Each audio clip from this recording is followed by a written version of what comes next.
So, a very good morning everybody.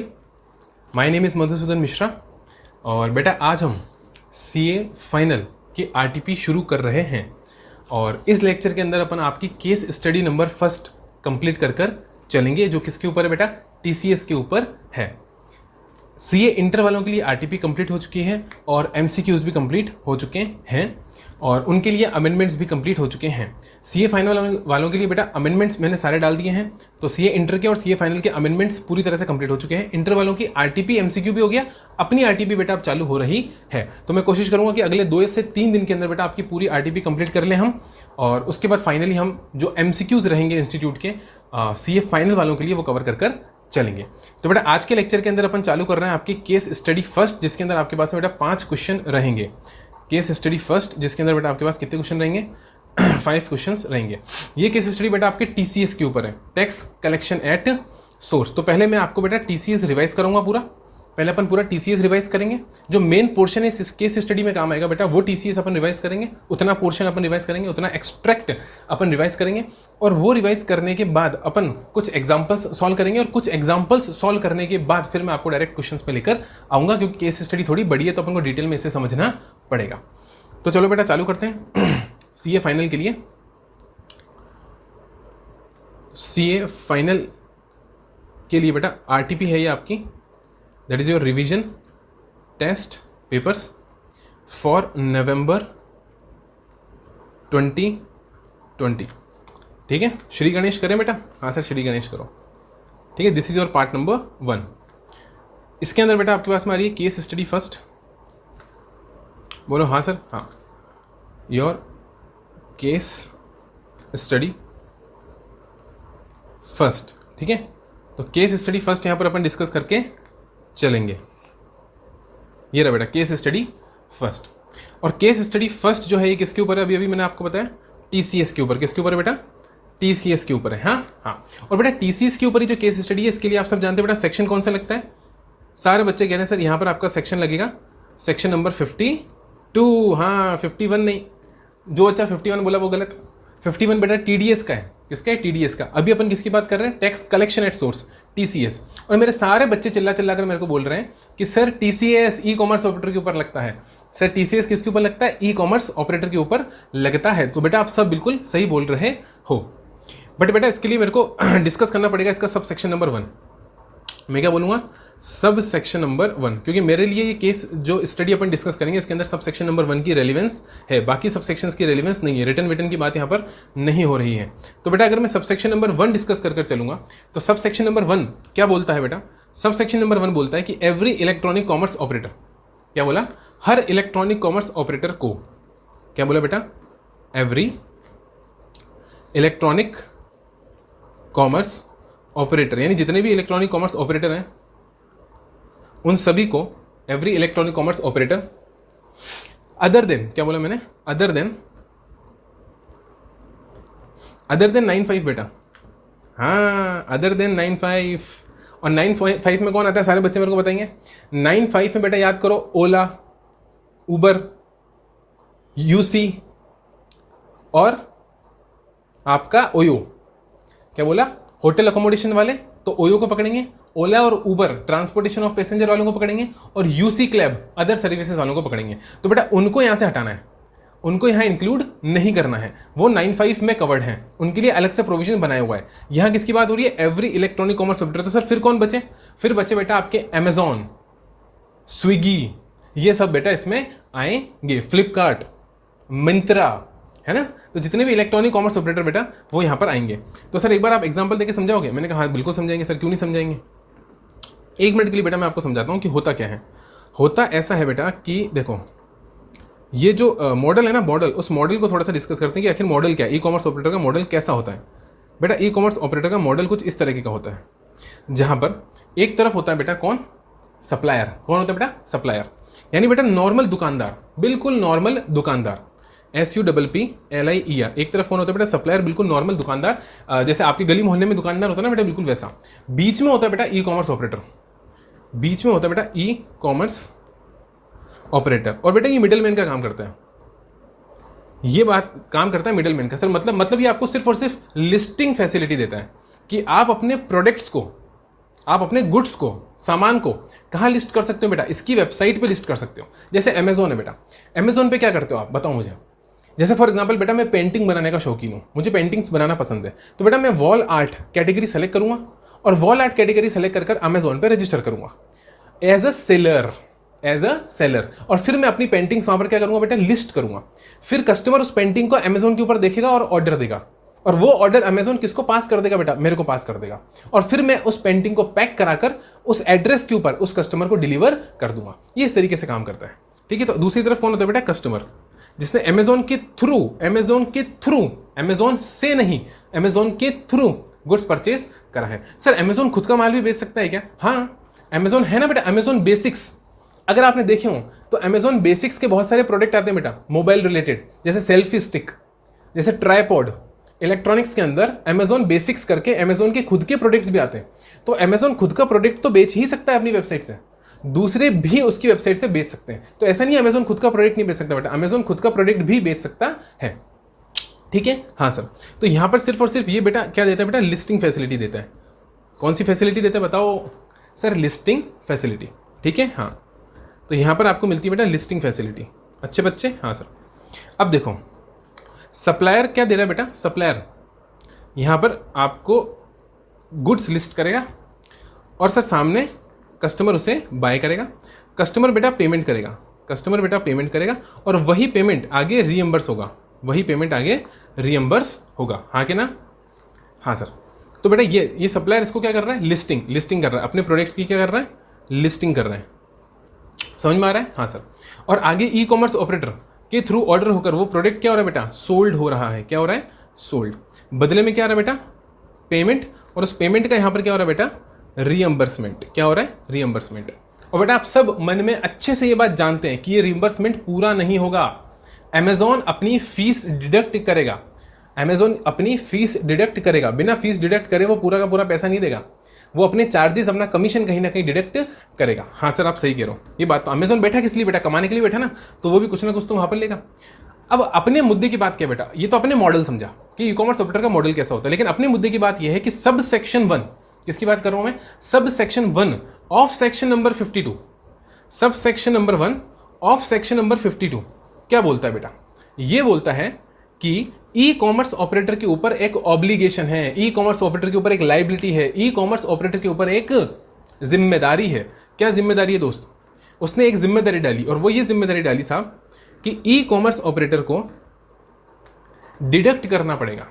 क्या deduct करना पड़ेगा बेटा? ई कॉमर्स ऑपरेटर को डिडक्ट करना पड़ेगा। क्या डिडक्ट करना पड़ेगा बेटा? टैक्स डिडक्ट करना पड़ेगा। क्या डिडक्ट करना पड़ेगा बोलो? टैक्स डिडक्ट करना पड़ेगा। और वो जो टैक्स डिडक्ट करना पड़ेगा ना सर, वो किसका परसेंट होगा? बोला किसका परसेंट होगा साहब? तो हमने बोला कि ड्यूरिंग अ मंथ।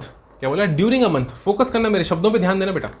मैंने बोला ड्यूरिंग अ मंथ, एक महीने के अंदर बेटा अमेजोन के थ्रू सप्लायर अंकल ने जितना भी माल बेचा, अमेजन के थ्रू सप्लायर अंकल ने जितना भी माल बेचा, मैंने क्या बोला? Total supplies. क्या बोला? टोटल सप्लाईज, ठीक है, जितना भी माल बेचा माइनस लेस उस महीने के अंदर टोटल कितना रिटर्न हो गया। मेरे को इनवॉइस वाइज रिटर्न से मतलब नहीं है, मैं टोटल रिटर्न की बात कर रहा हूं। अभी समझाता हूं, देखो आपको मैं क्या बोला, टोटल रिटर्न्स का मतलब टोटल कितना रिटर्न हो गया, वो बेटा मैं यहां पर क्या कर दूंगा, देखो लेस, मैंने ब्रैकेट में लिखा है लेस। और बेटा जो नेट सप्लाई आएगी, क्या बोलते हैं इसको? Net taxable supply. Net taxable supply, जो नेट टैक्सेबल सप्लाई आएगी ना बेटा, उस नेट टैक्सेबल सप्लाई के ऊपर ये ऑब्लिगेशन डाली ई कॉमर्स ऑपरेटर को ये ऑब्लिगेशन डाली कि साहब आपको नेट टैक्सेबल सप्लाई पर क्या करना है? टीसीएस कलेक्ट करना है। तो टीसीएस आपको बेटा कलेक्ट करना है एट द रेट ऑफ 1%। हाँ, एट द रेट ऑफ 1% बेटा इंटीग्रेटेड। आईजीएसटी होगा तो 1%, और अगर सीजीएसटी एसजीएसटी मतलब with in the state, supplier भी वही है, ई कॉमर्स ऑपरेटर भी वही है, विद इन द स्टेट ये सर्विस दी जा रही है, तो उस केस के अंदर क्या होगा? 0.5% 0.5% या फिर बेटा और 1%। क्या बोला मैंने?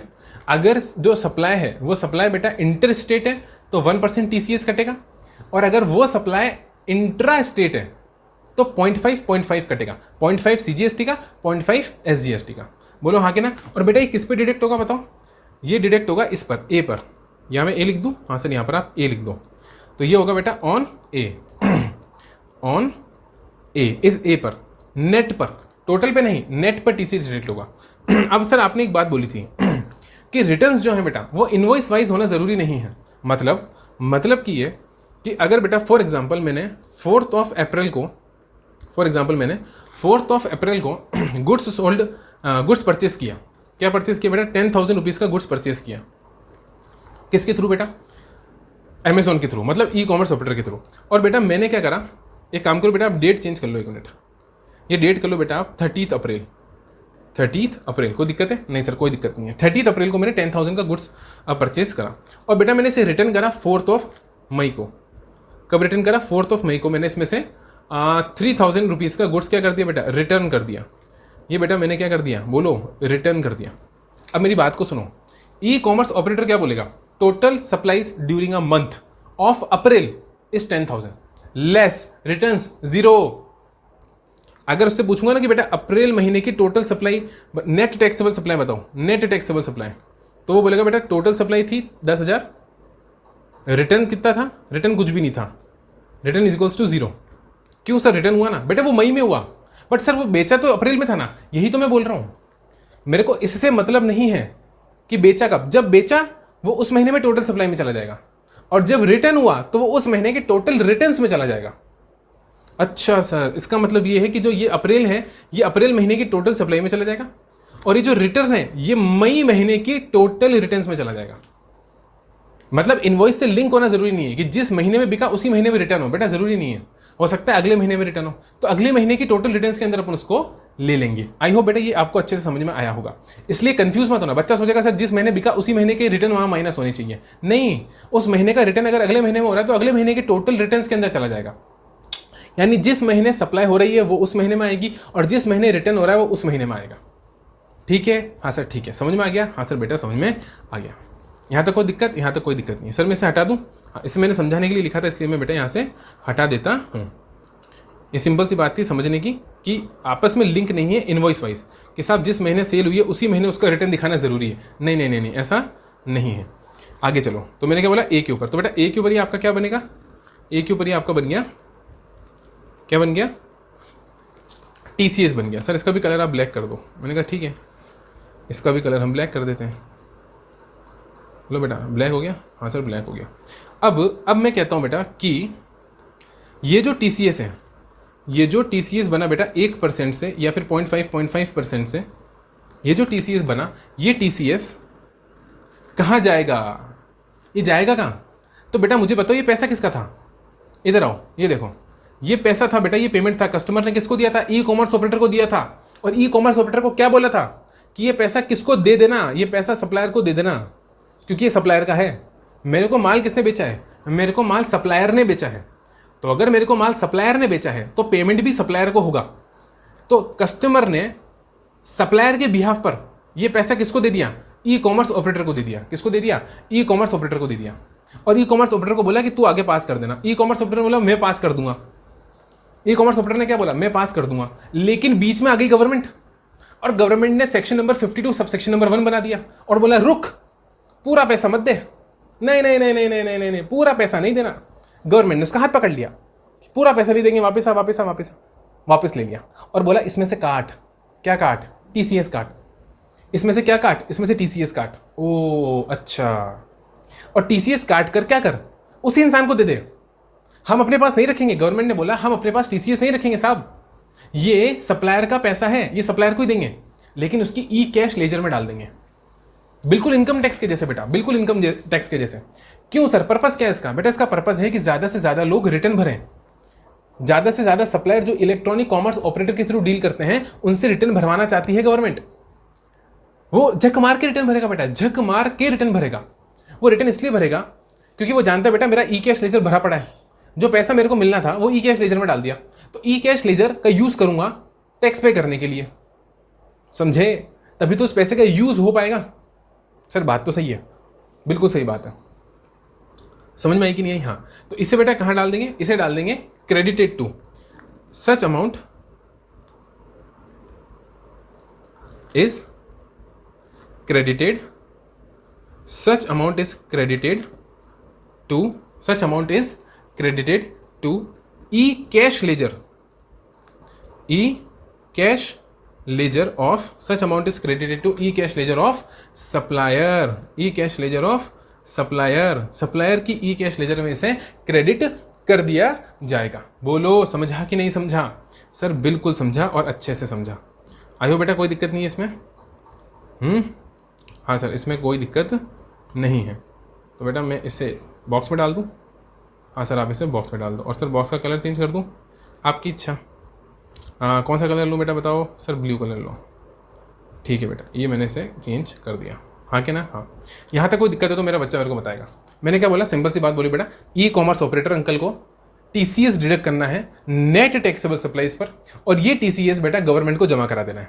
गवर्नमेंट इसे कहाँ डाल देगी बेटा? सप्लायर के ई कैश लेजर में डाल देगी। इसके पीछे का मोटिव क्या है? इसके पीछे का मोटिव है कि ज़्यादा से ज़्यादा लोग रिटर्न भरें। क्यों बेटा? वो झक मार के रिटर्न भरेंगे क्योंकि उनके ई कैश लेजर में पैसा पड़ा है, तो डेफिनेटली उस पैसे को यूज़ करेंगे। ये बिल्कुल उसी तरीके से बेटा जब आपको पेटीएम पर कैशबैक मिलता है, वो क्या होता है बेटा? वो एक तरीके से आपका कैश उन्होंने क्या करा, वापस आपको दे दिया ताकि आप उसको यूज करो। तो आपके मन में आएगी यार मैं कुछ खरीदूं। ये उसी तरीके से गवर्नमेंट ने क्या करा, पूरा पैसा ना देकर रोक कर उसके कैश लेजर में डाल दिया कि आप इसका यूज कर। तो उसका यूज करने के लिए अपने आप वो क्या करेगा, रिटर्न भरेगा। तो गवर्नमेंट चाहती है ज्यादा से ज्यादा ट्रांजेक्शन गवर्नमेंट की नजर में आए। ये कंट्रोल मैकेनिज्म है बेटा। टीसीएस और टीडीएस क्या होता है? कंट्रोल मैकेनिज्म होता है, जहां पर गवर्नमेंट हर एक ट्रांजेक्शन को अपनी नजर में लेना चाहती है, कंट्रोल लगाना चाहती है। ठीक है? हाँ सर ठीक है बेटा, ये कॉन्सेप्ट था मेरे को जो आपको समझाना था। इसे बेटा आप चाहो तो मैं इसे एक बार आपको बेयर लॉ से भी रीड करा देता हूँ, बेयर एक्ट से भी रीड करा देता हूँ। ये देखो, ये मैंने ओपन करके रखा है आपके लिए, ये बेयर एक्ट है बेटा। क्योंकि आप सीए फाइनल के स्टूडेंट हो तो डेफिनेटली बेटा बेयर लॉ भी आपको पढ़ना आना चाहिए। Section number 52 sub section number 1 क्या बोलता है बेटा? Notwithstanding anything to the contrary content in this act. बेटा इंटर वाले बच्चों के लिए इतनी मारामारी नहीं होती, बट आप फाइनल के हो और मेंबर बनने वाले हो तो आपको कहीं ना कहीं इन डिटेल नॉलेज होना चाहिए। तो आ जाओ मेरे साथ। Notwithstanding anything to the contrary content in this act. बेटा इस लाइन का मतलब क्या है? इस लाइन का मतलब है कि जो हम बोलने जा रहे हैं, आगे हम जो बोलने जा रहे हैं बेटा, अगर उससे कॉन्ट्राडिक्ट करती हुई कोई भी बात पूरा एक्ट में कहीं पर भी लिखी हो तो उसकी ऐसी की तैसी, क्या बोला मैंने? हम जो बोलने जा रहे हैं आगे, अगर उससे कॉन्ट्राडिक्ट करती हुई बात लॉ में, एक्ट में कहीं और लिखी हो तो वो मान्य नहीं होगी। मतलब हम जो अब बोलने जा रहे हैं वही माना जाएगा। नॉट विद स्टैंडिंग, कभी भी पैराग्राफ अगर नॉट विद स्टैंडिंग से स्टार्ट होता है बेटा तो इसका मतलब होता है कि बाकी सारी चीजों को एक तरफ रख दो, हमने जो बोला यहां पर वही मान्य है। तो स्टार्टिंग किससे हो रही है? Not with standing anything contrary content in this act. Anything contrary, एक होता है बेटा notwithstanding anything content in this act, वो नहीं है यहां पर। एक होता है not with standing anything content in this act, वहां पर बेटा सबकी 12 बज जाती है।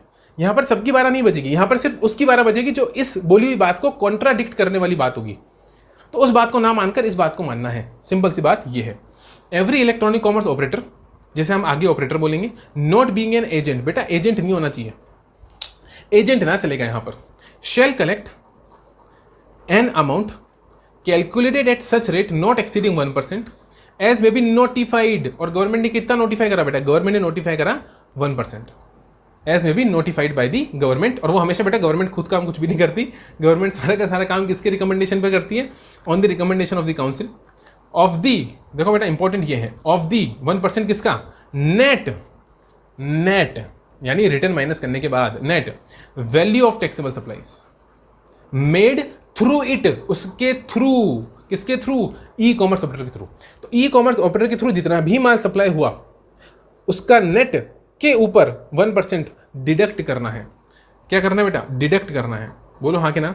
हाँ सर बिल्कुल सही है। देखो कलेक्ट करना है, क्या करना है? कलेक्ट, सॉरी डिडक्ट नहीं बेटा, कलेक्ट करना है।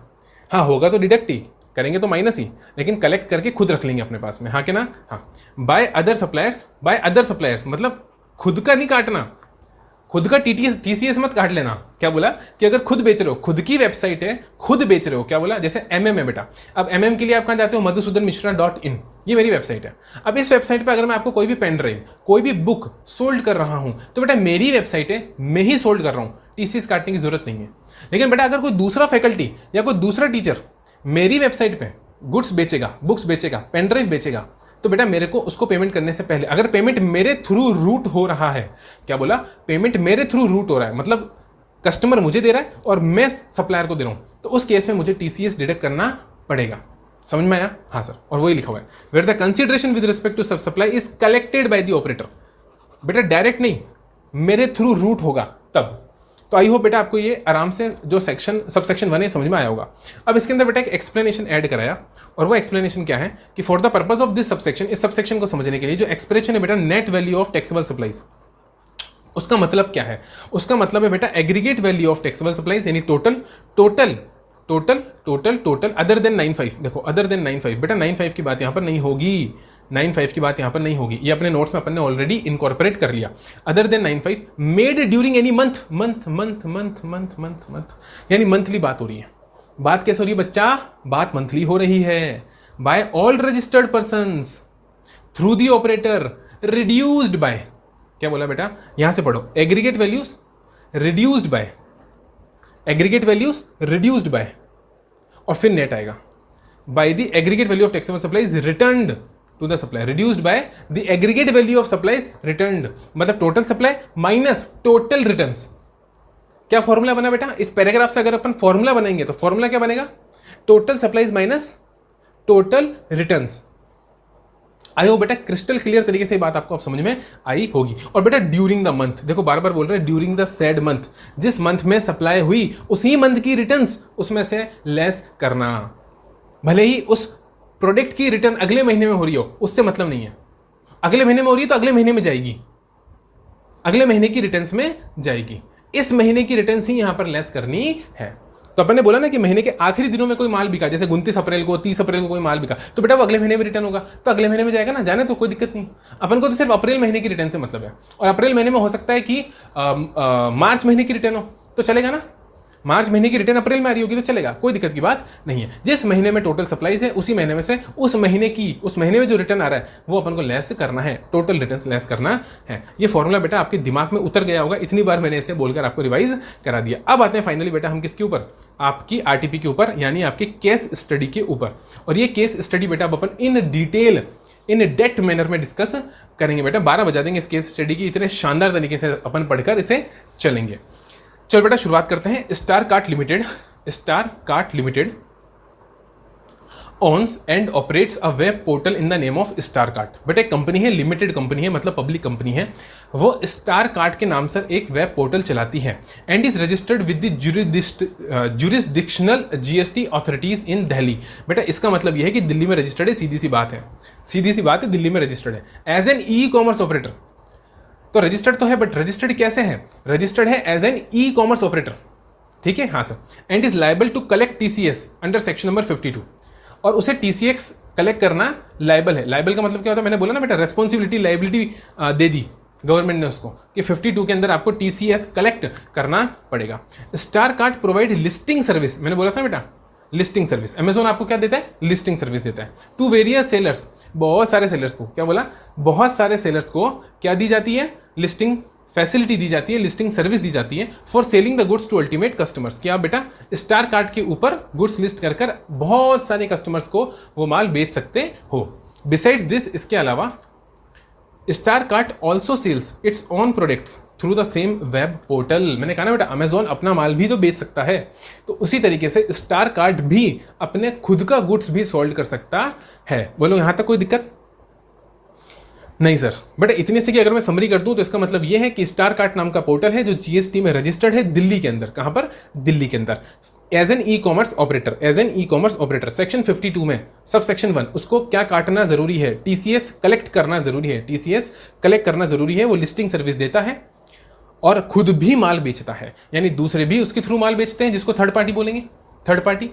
और ऑन इट्स ओन मतलब खुद भी माल बेचता है। आगे चलो, आगे लिखा है for the listing services provided to sellers. Star Cart charges, बेटा there is no free lunch in this world, there is no free lunch in this world. बेटा फोकट में कोई सर्विस आपको नहीं देगा, समझो। मैंने बोला ना अमेजोन आपको फ्री में थोड़ा ना देगा। अमेजोन क्या करेगा, अपने चार्जेस कलेक्ट करेगा। अमेजोन अपने चार्जेस कलेक्ट करेगा, वो यहाँ पर लिखा हुआ है कि एक लिस्टिंग फी चार्ज की जाती है बेटा एट द रेट ऑफ 10%। अब 10% किसका, ये इंपॉर्टेंट है। तो बेटा 10% ऑफ टर्नओवर ऑफ गुड्स, किसका, turnover of goods sold by the seller. बेटा सेलर के थ्रू जितना भी आपने एक महीने के अंदर जितना भी सेलर के थ्रू आपने माल बेचा उसका 10%। Such listing fee is recovered from the seller irrespective, क्या लिखा बेटा, irrespective of any return of goods sold through star cart. ओ, इसका क्या मतलब हुआ, इसका मतलब हुआ बेटा कि इररेस्पेक्टिव, भले ही रिटर्न हो गया हो उससे मतलब नहीं है। लिस्टिंग फीस टोटल सप्लाई का 10% लगेगी, भले ही वो गुड्स रिटर्न हो गया हो। बोलो कोई दिक्कत नहीं सब। यहां पर बेटा मेरे को एक एग्जांपल करवाओ आप, यहां पर मैं एक एग्जांपल करना चाहता हूं, इस केस स्टडी के ऊपर मैं एक एग्जांपल करना चाहता हूं बेटा। सारे बच्चे फटाफट से नोटिंग में लिखेंगे अपने पास। आई होप बेटा आप इसे अपने कॉपी में नोट कर रहे हैं, ठीक है। एग्जाम्पल नंबर 1, एग्जाम्पल नंबर 1 क्या है साहब, एग्जाम्पल नंबर 1 ये है कि बेटा मिस्टर ए ने इलेक्ट्रॉनिक कॉमर्स ऑपरेटर के थ्रू मुझे बेटा MM को गुड्स बेचा, और बेटा 2 गुड्स बेचे, एक A बेचा और एक B बेचा, और बेटा दोनों की वैल्यू 500 रुपीज़ है। कितनी है बेटा, 500 रुपीज़ है। कोई दिक्कत, मैंने MM ने क्या करा बेटा, MM ने मिस्टर A से इलेक्ट्रॉनिक कॉमर्स ऑपरेटर के थ्रू गुड्स परचेस किया, यहां तक कोई दिक्कत नहीं। 2 गुड्स परचेस करा बेटा, A परचेस करा, B परचेस करा। A की वैल्यू और B की वैल्यू बराबर है बेटा 500। मैंने 1000 रुपए का माल इन टोटल खरीदा, ठीक है। हाँ, किसके थ्रू बेटा, बीच में ई-कॉमर्स ऑपरेटर अंकल बैठे हुए थे। कौन बैठे हुए थे, ई-कॉमर्स ऑपरेटर अंकल बैठे हुए थे। कोई दिक्कत है, बोलो। और उनका नाम क्या था, स्टार कार्ट। अपने स्टडी में नाम है ना बेटा, केस स्टडी में स्टार कार्ट, उनका नाम था स्टार कार्ट, ठीक है सर। ओके, अब बेटा समझना है एक चीज़ को, मैं यहाँ क्या समझाना चाह रहा हूँ, मैं समझाना चाह रहा हूँ, मुझे बताओ लिस्टिंग फीस कितनी होगी बेटा, मुझे बताओ लिस्टिंग फीस कितनी होगी बेटा। आप लिस्टिंग फीस बताओ, उसके पहले मैं आपको एक और इसमें छोटा सा ट्विस्ट डालना चाहता हूँ, और वो ये डालना चाहता हूँ कि मैंने ये गुड्स परचेस करा था बेटा अप्रैल 5 को, अप्रैल 5 को। सर ऐसे मत लिखो आप, ऐसे लिखो 5 अप्रैल लिखो। अरे लो बेटा, एक ही बात है। 5 अप्रैल को कब परचेस किया था, 5 अप्रैल को।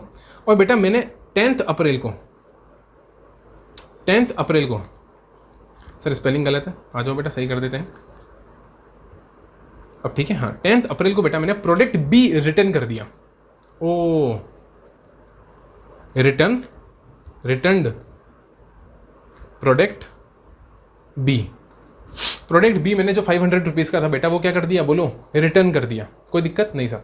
तो बेटा अब मुझे बताओ लिस्टिंग फीस कितनी है, बोलो लिस्टिंग फीस कितनी, calculate listing fees.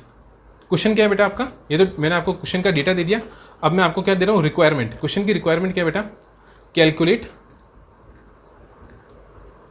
The amount of listing fees. बेटा लिस्टिंग फीस कितनी है मुझे कैलकुलेट करके बताओ। तो देखो इधर आओ, कैलकुलेट करते हैं बेटा। Listing fees is equals to कितना बेटा, वहां क्या बोला है, पढ़ो, आओ वापस केस स्टडी पढ़ो बेटा। केस स्टडी क्या बोल रही है, केस स्टडी बोल रही है, इधर आओ, क्या बोला केस स्टडी ने, केस स्टडी ने बोला मालिक कि listing fees 10% of turnover of goods, क्या बोला, 10% ऑफ टर्नओवर ऑफ गुड्स। ये देखो 10% of turnover goods irrespective of any return of goods sold through the star cart. मतलब रिटर्न को लेस नहीं करना है, जो टोटल सप्लाई हुई है उसी का 10% कलेक्ट होगा। इररेस्पेक्टिव का मतलब होता है भले ही रिटर्न हो गया हो, वो फर्क नहीं डालेगा कैलकुलेशन के ऊपर, वो तो 10% ही कैलकुलेट की जाएगी। बोलो, वो तो 10% ही कैलकुलेट की जाएगी। और बेटा अकॉर्डिंगली 1000 रुपीज़ का टोटल माल बिका था और उसका 10% अगर लिस्टिंग फीस है मेरे मालिक, तो लिस्टिंग फीस कितनी हो गई, 10 रुपये। कितने रुपये बेटा, 10 रुपये हो गई। 100 रुपये हुई, 10 रुपये हुई, अरे 100 रुपये हुई ना, 1000 का, हाँ यार क्या बात करता हूँ, 100 रुपये। तो 1000 का 10% कितना हो गया बेटा, 100 रुपये। ये आपकी हो गई लिस्टिंग फीस। आई होप इसमें आपको कोई प्रॉब्लम नहीं आई होगी बेटा, सिंपल सी बात थी, मैंने आपको समझा दी। ये हो गया एग्जाम्पल नंबर 1। अब बेटा केस स्टडी को आगे और रीड करते हैं और समझते जाते हैं। केस स्टडी आगे बोल रही है कि दी, कहाँ से पढ़ रहा हूँ मैं, यहाँ से पढ़ रहा हूँ, दी customers can choose from wide range of goods listed on the web portal and place online order of for goods। मतलब बेटा ऑनलाइन ऑर्डर, सिंपल सी बात है, तो कहानी सुना रहा है कि बहुत सारे गुड्स हैं बेटा वेबसाइट के ऊपर, कस्टमर जो चाहे वो खरीद सकता है। पेमेंट जो किया जाएगा वो कैसे किया जाएगा बेटा, कस्टमर्स के द्वारा पेमेंट किया जाएगा gateway, payment gateway online mode only. मतलब बेटा सारा का सारा पेमेंट ई कॉमर्स ऑपरेटर मतलब ई स्टार कार्ट के थ्रू ही रूट होकर जाएगा।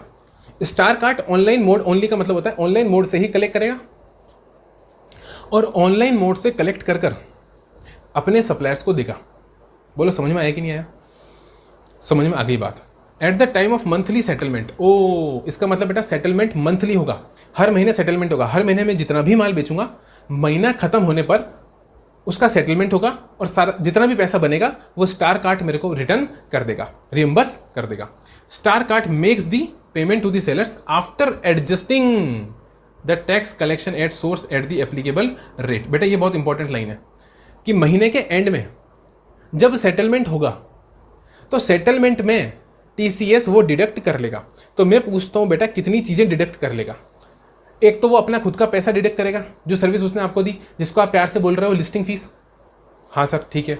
और दूसरा वो क्या डिडक्ट करेगा बेटा, टीसीएस जो गवर्नमेंट ने उसे बोला है डिडक्ट करने के लिए। बोलो कोई समस्या नहीं सर, अब तो समझ में आ गया बेटा। एग्जाम्पल नंबर 2 भी आ गया, एग्जाम्पल नंबर 2 भी आ गया, आपको भी समझ में आ गया और साथ ही साथ आपका एग्जाम्पल नंबर 2 भी आ गया। कोई दिक्कत नहीं सर, कोई दिक्कत नहीं है। इधर आओ, डालो यहाँ पर बेटा एग्जाम्पल नंबर 2। एग्जाम्पल नंबर 2 क्या बेटा बताओ, एग्जाम्पल नंबर 2 क्या है? एग्जाम्पल नंबर 2 है बेटा total payment to mister A. Mister A को टोटल पेमेंट कितना होगा? Calculation of total payment to mister ए।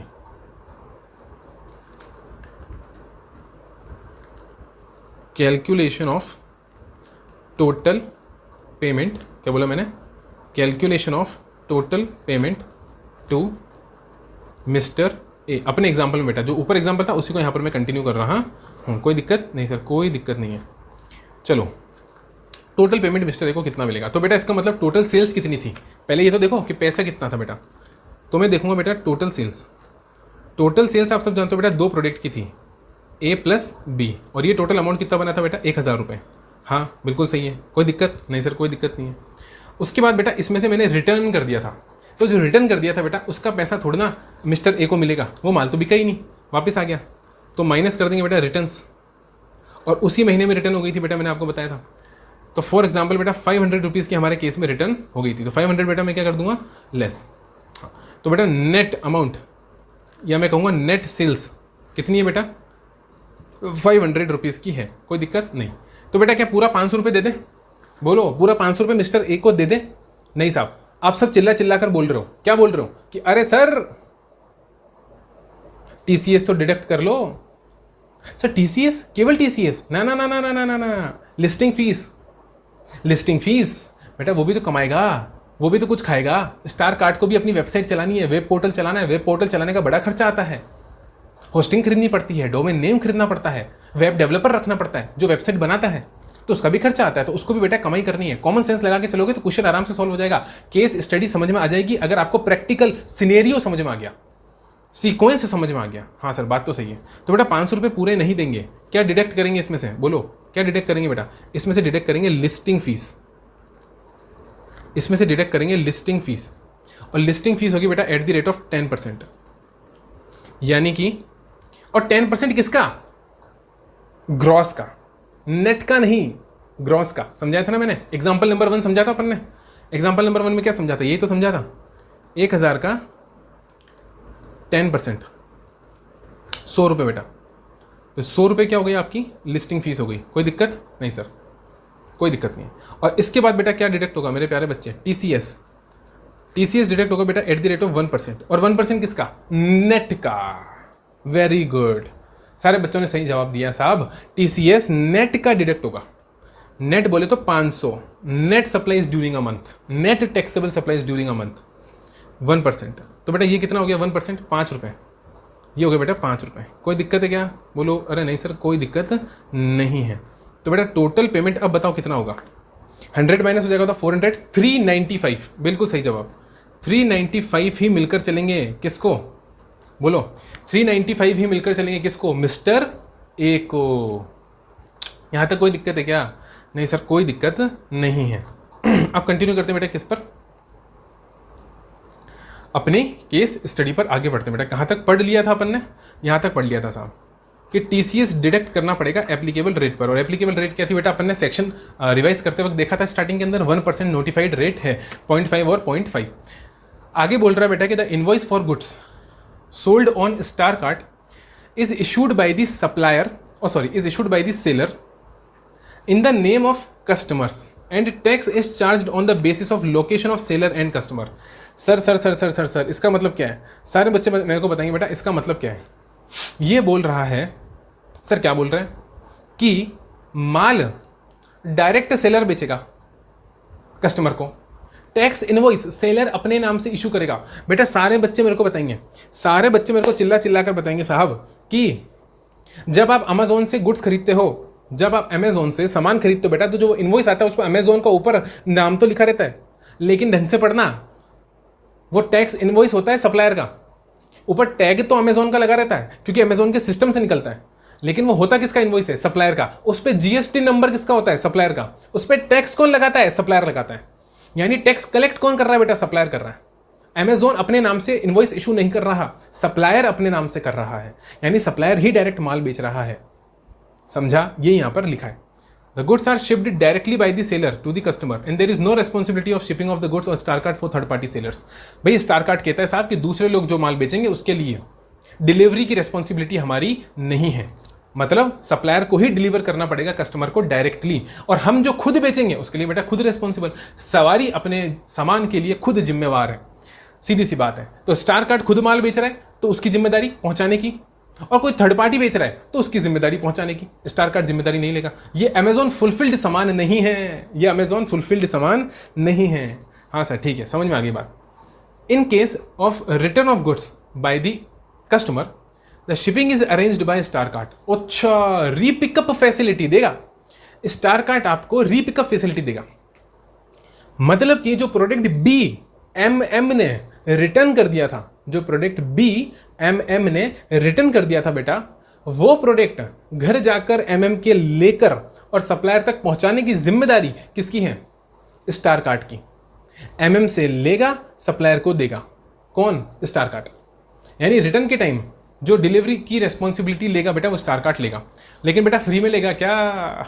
देखा मैंने कहा ना बेटा, स्टार कार्ड अगर आपको रीपिकअप फैसिलिटी दे रहा है कस्टमर को, तो बेटा रीपिकअप फैसिलिटी के वो पैसे काटेगा। और देखो ये लिखा हुआ है, it charges a fee equivalent to 20% of the value of return goods. जो गुड्स रिटर्न हुआ उसकी वैल्यू का 20% रीपिकअप चार्जेस, क्या बोलेंगे? रीपिकअप चार्जेस वो डिडक्ट कर लेगा, और बचा हुआ पैसा कस्टमर को रिफंड कर देगा। वो एज कैंसिलेशन चार्जेस वो क्या कर लेगा बेटा? डिडक्ट कर लेगा और रिफंड कर देगा बैलेंस अमाउंट किसको? कस्टमर को। तो बचा हुआ अमाउंट 20% काटकर जो बचेगा वो रिफंड हो जाएगा किसको? कस्टमर को, एमएम को। और बेटा 10% further 10% of the value of goods returned is collected from the seller. Seller uncle को बोलेंगे साहब आपको हैंडलिंग सर्विस दी है, हैंडलिंग चार्जेस। आपको कौन सी सर्विस दी है? बोलो, आपको हैंडलिंग सर्विस दी है, तो आपसे भी 10% काटेंगे रिटर्न वैल्यू का। जितना भी गुड्स रिटर्न हुआ उसकी वैल्यू का 10% किससे काटेंगे? बोलो बोलो बोलो, सप्लायर से। हाँ देखो, पहले किससे काटा? कस्टमर से। कस्टमर को बोला देख तेरे को रीपिकअप फैसिलिटी दी ना, तेरे घर पर हमारा आदमी आया ना, गुड्स लेकर गया ना, तो तेरे को रीपिकअप फैसिलिटी दी, तो बेटा कैंसिलेशन चार्ज बोल लो या रीपिकअप फैसिलिटी बोल लो, उसका काटा किससे? कस्टमर से। और सप्लायर को बोला कि देख तेरे को पहुंचाने की जिम्मेदारी करी हमने, वापस कस्टमर से लाकर तेरे को पहुंचाया, तो हैंडलिंग चार्जेस के नाम का हम तेरा भी 10% काटेंगे। यहां तक कोई दिक्कत नहीं? सर यहां तक कोई दिक्कत नहीं है बेटा। इसी बात में मेरे को एक एग्जांपल और करवा दो, और वो करवा दो बेटा एग्जांपल नंबर, बोलो वो करवा दो एग्जांपल नंबर 3 बेटा। क्या? Example number 3। हाँ क्या ना? हाँ सर, चलो चलें। Example number 2, example number 3। Sir example number 3 में क्या कैलकुलेट करना है बेटा? Calculation of total payment to mister A and mister MM. Sir mister A का तो निकाल लिया ना? हाँ वो निकाला जहां तक पड़ा था, उस वक्त जहाँ तक केस स्टडी पड़ी थी वहाँ तक के हिसाब से हमने मिस्टर ए को टोटल पेमेंट निकाल लिया था। बट बेटा अब अपन ने थोड़ी और केस स्टडी पढ़ ली तो अपन को दो चीज़ें नहीं पता लग गई कि रिटर्न पे बेटा 20% और 10% और कट रहा है, तो इसलिए अब अपन उसको फर्दर आगे सॉल्व करेंगे। तो मैं क्या लिख रहा हूँ बेटा, मैं लिख रहा हूँ कैलकुलेशन ऑफ टोटल पेमेंट। क्या लिख रहा हूँ? Calculation of total payment to mister A and MM, दोनों का कैलकुलेट करना है कि एमएम को कितना पेमेंट करेगा स्टार काट, और मिस्टर ए को कितना रिटर्न करेगा स्टार काट। टोटल पेमेंट कितना कर चलेगा स्टार काट। तो बेटा पहले किसका निकाल लें? सर पहले काम करो मिस्टर ए का निकाल लो, ठीक है। हाँ तो बेटा मैं प्रीवियस से उठा लूँ बैलेंस। हाँ तो as per example number 2, as per example number 2, तो बेटा अगर एग्जाम्पल नंबर 2 का डेटा लूँ तो एग्जाम्पल नंबर 2 में कितना रिफंड बन रहा था? एग्जाम्पल नंबर 2 में बन रहा था 395। कितना बन रहा था बेटा? 395। तो रिफंड कैलकुलेटेड जो अपन ने किया था वो कितना था? ₹395। हाँ लेकिन अभी अभी पता चला कि हैंडलिंग चार्जेस का और कटेगा रिटर्न के केस में, और अपने केस में रिटर्न था क्या? हाँ प्रोडक्ट बी क्या था? रिटर्न था। तो बेटा इसमें से और माइनस कर दूंगा क्या? Handling charges. क्या माइनस कर दूंगा? Handling charges. और बेटा ये आएगी एट द रेट ऑफ, बोलो कितना परसेंट? 10%। तो और 10% किसका? Value of return goods. और बेटा वैल्यू रिटर्न गुड्स की कितनी थी अपने केस में? 500 रुपीज़। तो 500 रुपीज़ का 10% कितना होगा बेटा? बोलो 50 रुपये। ये 10% होगा बेटा 50 रुपये, और 50 रुपये में यहाँ पर सब्ट्रैक्ट कर दूंगा तो कितना आ जाएगा बेटा? 345, ठीक है। हाँ तो बेटा 345 रुपये ये होगा नेट रिफंड, ये होगा बेटा नेट रिफंड। इसमें क्या क्या कट गया बेटा? इसमें आपका लिस्टिंग फीस भी कट गई, इसमें आपका TCS भी डिडक्ट हो गया, और इसके अंदर बेटा आपका हैंडलिंग चार्जेस भी डिडक्ट हो गया। मेरी बात बेटा आपको आई होप बहुत अच्छे से समझ में आ रही होगी, यहाँ तक कोई दिक्कत आपको नहीं होनी चाहिए, है ना अच्छे बच्चे। चलो आगे चलें। हाँ सर आगे चलो। मिस्टर ए के बाद बेटा आपके पास में क्या आता है? MM। अपन को देखना बेटा MM को कितना पेमेंट होगा, कस्टमर को कितना पेमेंट होगा। तो बेटा कस्टमर का रिफंड कितना है? कस्टमर का रिफंड अमाउंट कितना है बताओ मेरे को। बेटा उसने प्रोडक्ट बी रिफंड करा है, प्रोडक्ट बी रिफंड करा है जिसकी वैल्यू कितनी थी? 500 रुपये। तो बेटा वापस देना कितना बनता है? 500। लेकिन पूरा नहीं देंगे ना बेटा, उसको रीपिकअप फैसिलिटी दी है, तो यहाँ से माइनस करेंगे क्या? रीपिकअप चार्जेस। अब आप इसको चाहो तो बेटा रीपिकअप चार्जेस बोल लो, या बेटा आप इसको कैंसिलेशन बोल लो, कैंसिलेशन चार्जेस, जैसी आपकी मर्जी, ठीक है। या तो आप इसको कैंसिलेशन चार्जेस बोल लो बेटा, या आप इसको रीपिकअप चार्जेस बोल लो। बेटा कितना है टोटल? कितना है? 500 का 20%। ओ अच्छा 500 का 20%। और बेटा 500 का 20% कितना होता है बोलो? सर 500 का 20% होता है 5 टू 10, 100 रुपीज़। कितना होता है सर? 100 रुपये। कैलसी है क्या हमारे पास? हाँ सर आपको 500 का 20% निकालना नहीं आता? आता है ना बेटा 100 रुपये। तो बोला सही बोला ना यार, आ जाओ, है ना। हाँ सर ठीक है 100 रुपये। तो ये कितना आ गया बेटा? 400। यानी बेटा नेट रिफंड कस्टमर को कितना होगा बेटा? 400 रुपया, 400 रुपया, ठीक है। हाँ सर ठीक है। यहाँ तो कोई दिक्कत नहीं सर? कोई दिक्कत नहीं है। देखो बेटा बिल्कुल सीधी सीधी बात करी मैंने, अभी तक मैंने कोई रॉकेट साइंस नहीं पढ़ाया आपको। मैंने सिंपल सी बात बोली बेटा, एक ई-कॉमर्स ऑपरेटर माल बेच रहा है, माल बेचने के लिए कमाई करता है, कमाई के नाम पर क्या लेता है? Listing fees. बट अभी अभी पता लगा कमाई के नाम पे दो चीज़ और लेता है। मतलब बेटा अगर मैं अब आपसे कहूँ कि बेटा मेरे को एक एग्जाम्पल और बनवा दो, एग्जाम्पल नंबर 4 है? हाँ सर हैं। एग्जाम्पल नंबर 4 एक एग्जाम्पल और बनवा दो, और ये एग्जाम्पल बनवा दो बेटा टोटल सप्लाई, टोटल सप्लाईज, क्या बोल रहा हूँ मैं? Total supplies of star cart. ओ अच्छा, total supplies of star cart. अब अगर मैं स्टार कार्ट की टोटल सप्लाईज कैलकुलेट करूंगा दोस्त, तो वो किस तरीके से कैलकुलेट करूंगा मेरे को बताओ। मैं बोलूंगा बेटा पहली supply listing fees, listing service, listing service. और बेटा लिस्टिंग सर्विस के नाम पर कितना ले गया? ऊपर देखो, आओ चेक करो। लिस्टिंग सर्विस के नाम पर ये भाई साहब ले गए 100 रुपये। कितने रुपये ले गए बेटा? 100 रुपये। उसके बाद में इन्होंने दूसरी चीज़ और क्या डिडक्ट कर ली बेटा? रीपिकअप चार्ज। और रीपिकअप चार्ज से पहले बोलूँगा हैंडलिंग चार्ज। तो हैंडलिंग सर्विस इन्होंने दी, और बेटा हैंडलिंग सर्विस के नाम पर ये क्या ले गए? 50 रुपये। अच्छा, और एंड में इन्होंने क्या दिया बेटा? रीपिकअप सर्विस, रीपिकअप सर्विस। और बेटा रीपिकअप सर्विस के नाम पर ये क्या ले गए? 100 रुपये। यानी टोटल अगर मैं कहूँ तो बेटा 250 रुपये की सप्लाई किसने दे दी? 250 रुपये की टोटल सप्लाईज किसने दे दी? स्टार कार्ट ने दे दी। बेटा बात को समझना अति आवश्यक है, ठीक है। We have to understand the thing very very clearly, otherwise it will create problem for you to understand the case study. आगे ना, हाँ सर। तो 250 रुपये का क्या है बेटा? टोटल सप्लाईज है। किसका? स्टार कार्ट का। यानी बेटा अगर कल तो केस स्टडी के अंदर फर्दर अगर अपन पढ़े और वो बोले कि जीएसटी लगेगा, तो बेटा किस पर लगेगा? सप्लाई पे लगेगा, यानी 250 रुपये पे लगेगा। अच्छा, यानी कल तो अगर जीएसटी लगता है तो बेटा जीएसटी ऑन ₹250, तो जीएसटी कितने पे लगेगा? 250 पे लगेगा। हाँ कि ना? और अगर कोई क्रेडिट अवेलेबल हुआ तो उसको लेस कर देंगे, जो जीएसटी बनेगा उसमें से। सिंपल सी बात है बेटा, वो अपन करते आते हैं आईटीसी वाले चैप्टर में, वही करना है। Output liability minus input tax credit. हाँ कि ना? हाँ सर, चलें आगे। हाँ, अब बेटा आगे चलो और मेरे को केस स्टडी पढ़ो। आ जाओ आगे, केस स्टडी पढ़ें। हाँ चलो, अब केस स्टडी अगर अपन आगे कंटिन्यू करें तो देखो आगे बोलता है कि इन दी मंथ ऑफ जनवरी, क्या बोला? इन दी मंथ ऑफ जनवरी, यानी जनवरी के महीने में मेरे दोस्त। किसके महीने में? सर आपके बाल खराब हो जाते हैं बार बार। हाँ, छोटे बाल कटवा रखे बेटा गर्मी के कारण। अभी गर्मी बहुत पड़ रही है, हमारे राजस्थान में बहुत गर्मी पड़ती है बेटा। महाराष्ट्र में तो बहुत बढ़िया बारिश चल रही है आप लोगों के, लेकिन हमारे यहाँ दिल्ली हुआ, नोएडा हुआ, राजस्थान हुआ, यहाँ गर्मी पड़ती है दोस्त, भयंकर भयंकर गर्मी पड़ती है। इन दी मंथ ऑफ जनवरी, पुलकित बेटा, पुलकित है कोई रेजिडेंट ऑफ राजस्थान। लो, राजस्थान की बात करी और राजस्थान आ गया बेटा। सच में मुझे नहीं पता था, लिटरली मुझे नहीं पता था।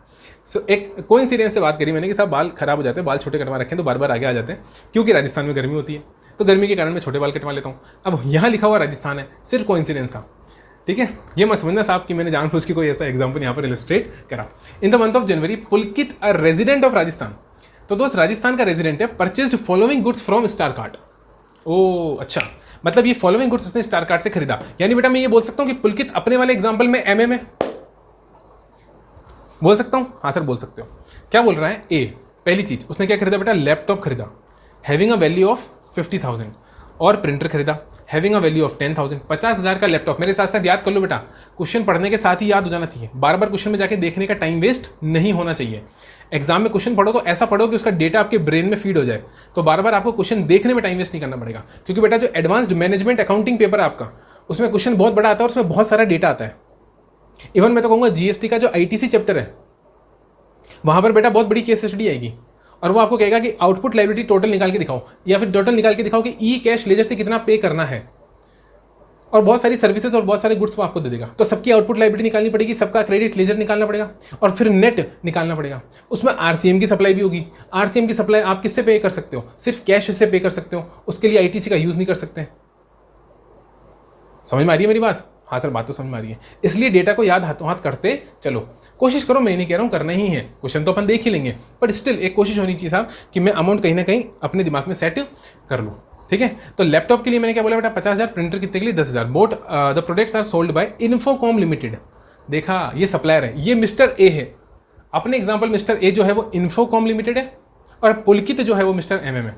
A seller listed on star cart, ये तो दिखती बात है, स्टार कार्ट पे लिस्टेड है तभी तो खरीद रहे हैं। And registered under GST in the state of UP. तो बेटा देखो, रेसिपिएंट कहाँ का? राजस्थान। सप्लायर कहाँ का? यूपी। कौन सा ट्रांजेक्शन हुआ? सारे बच्चे चिल्ला चिल्ला के बोल रहे हैं साहब आईजीएसटी। कौन सा ट्रांजेक्शन हुआ बेटा? सारे बच्चे बोल रहे हैं आईजीएसटी, और सारे बच्चे सही बोल रहे हैं। आगे चले सर। हाँ आगे चलो मालिक। बी, अच्छा सिर्फ लैपटॉप और प्रिंटर नहीं खरीदा साहब, और भी खरीदा है। Mobile phone having value of 30,000 sold by star cart in its on capacity. मेरे मालिक, स्टार कार्ट ने ऑन कैपेसिटी में भी सेल्स करी है, यानी पुलकित ने मोबाइल खरीदा स्टार कार्ट से खुद से। और लास्ट में बेटा उसने खरीदा है सीसीटीवी कैमरा।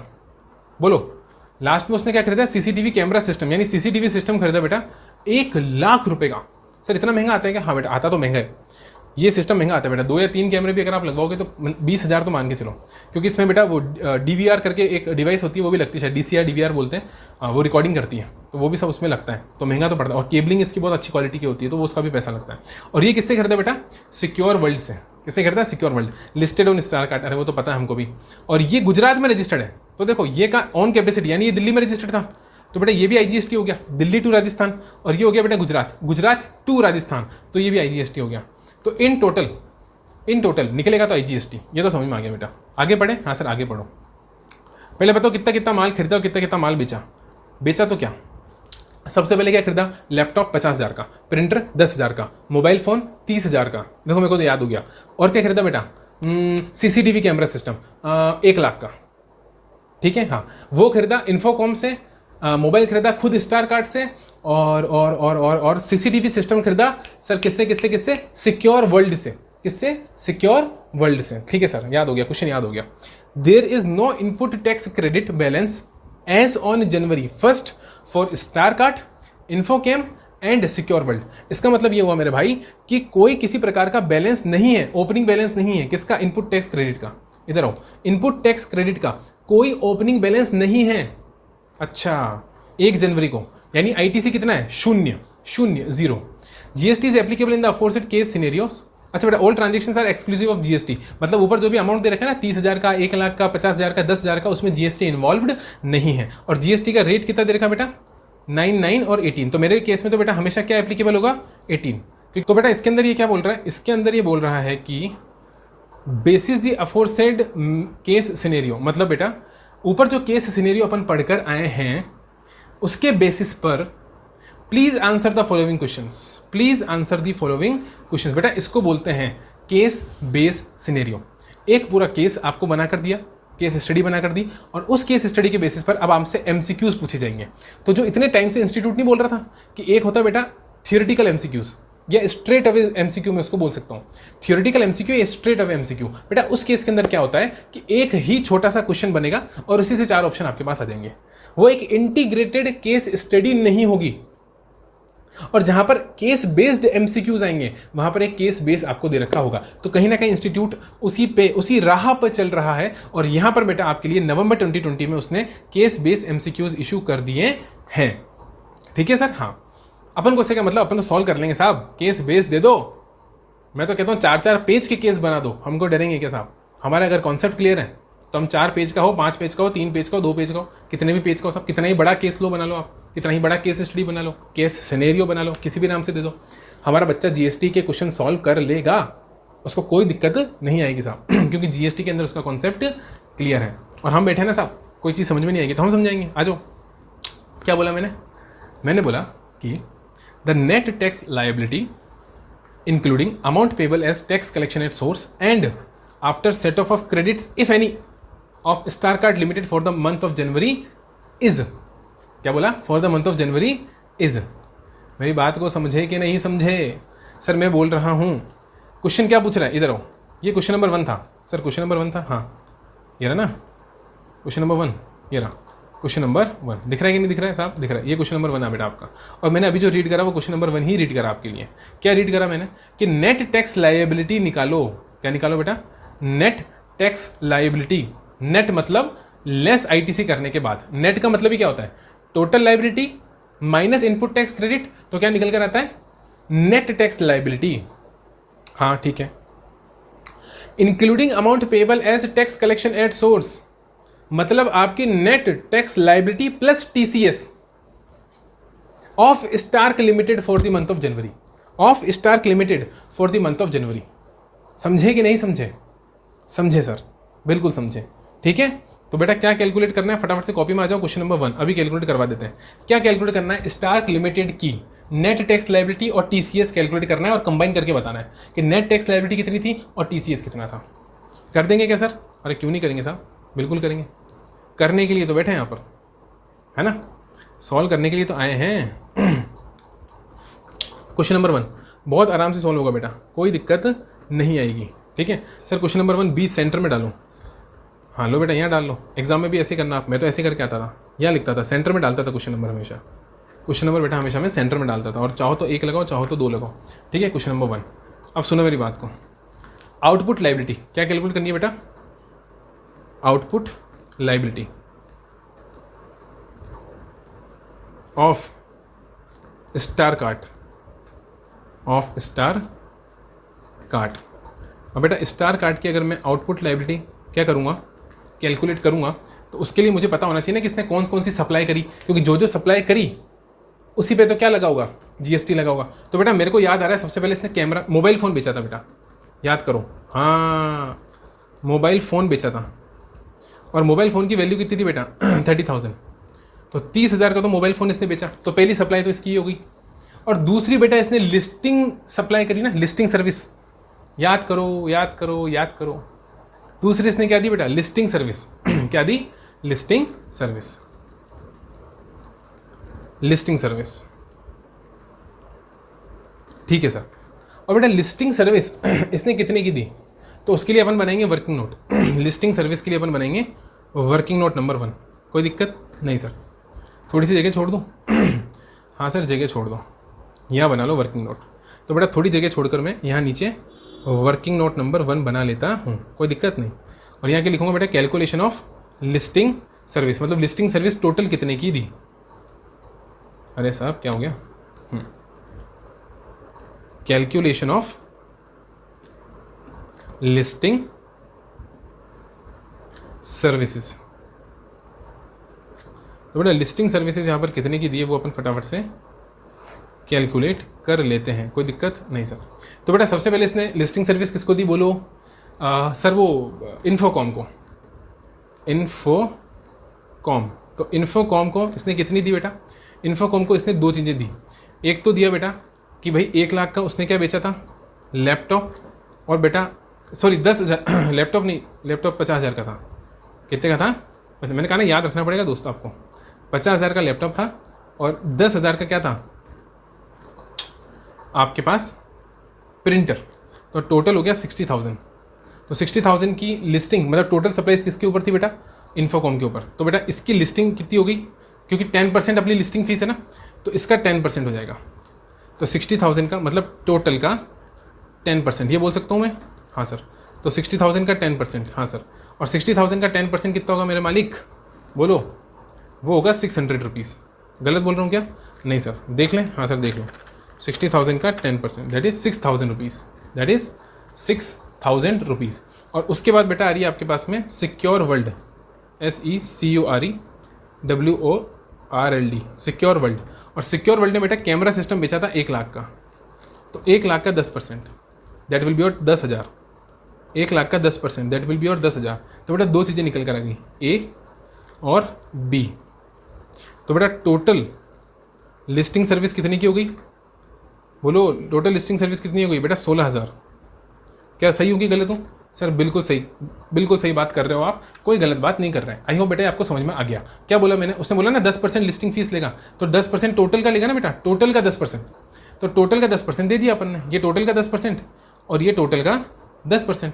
तो टोटल का लिस्टिंग फीस कितनी बन गई, टोटल का 10%, यानी 1,60,000 का 10%, तो 16,000। ठीक है, हाँ सर। तो 16,000 की यहाँ पर सर्विस दे दी बेटा, काहे की, इसके बदले में कंसिडरेशन कितना चार्ज करा, इसके बदले में कंसिडरेशन कितना चार्ज करा, मैं ये पूछ रहा हूँ। तो सर कंसिडरेशन चार्ज करा 16,000 रुपये लिस्टिंग फीस के नाम से। ठीक है, ओके सर। तो बेटा एक तो मोबाइल फ़ोन बेचा और एक लिस्टिंग सर्विस दी, इसके अलावा कुछ करा क्या अभी तक अपने क्वेश्चन के अंदर, नहीं सर, सिर्फ माल बेचा है, एक तो खुद ने और बाकी दूसरों को क्या दिए, लिस्टिंग सर्विस दिए। तो बेटा टोटल कितना हो गया, 46,000। यहाँ तक बेटा किसी को कोई प्रॉब्लम नहीं होनी चाहिए। ठीक है, आगे चलें सर, हाँ सर आगे चलो। 46,000 में लगाऊंगा मैं GST, तो GST at the rate of 18%। हाँ सर बेटा कैमरा भी इंटरेस्टेड था, कैमरा भी इंटरेस्टेड था और लिस्टिंग सर्विस भी इंटरेस्टेड थी, क्योंकि मैं दिल्ली में था, सामने वाला गुजरात में था, और वो कहाँ पर था, शायद यूपी में था। तो 46,000 का 18% कितना होता है, 8280। तो बेटा ये आएगा 8280। कोई दिक्कत बोलो, कोई दिक्कत नहीं सर, कोई दिक्कत नहीं है, ये तो समझ में आ गया। माइनस ये बेटा आउटपुट लायबिलिटी है मेरी, क्या है, GST at the rate of इतना %, ये मेरी आउटपुट लायबिलिटी है। माइनस इनपुट टैक्स क्रेडिट, बेटा इनपुट टैक्स क्रेडिट है ही नहीं, क्योंकि अभी तक स्टार कार्ट ने कोई सर्विस नहीं ली है, नहीं कोई गुड्स खरीदा है, तो उसका ITC उसको कुछ मिलेगा ही नहीं।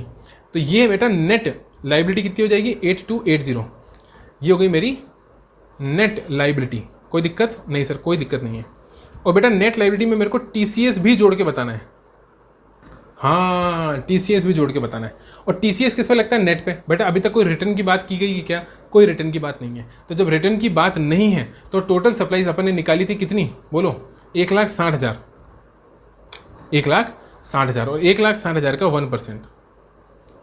सर 1,60,000 का निकाली थी? ये देखो, ये रही ना बेटा, ये 50,000 और ये कितना हो गया?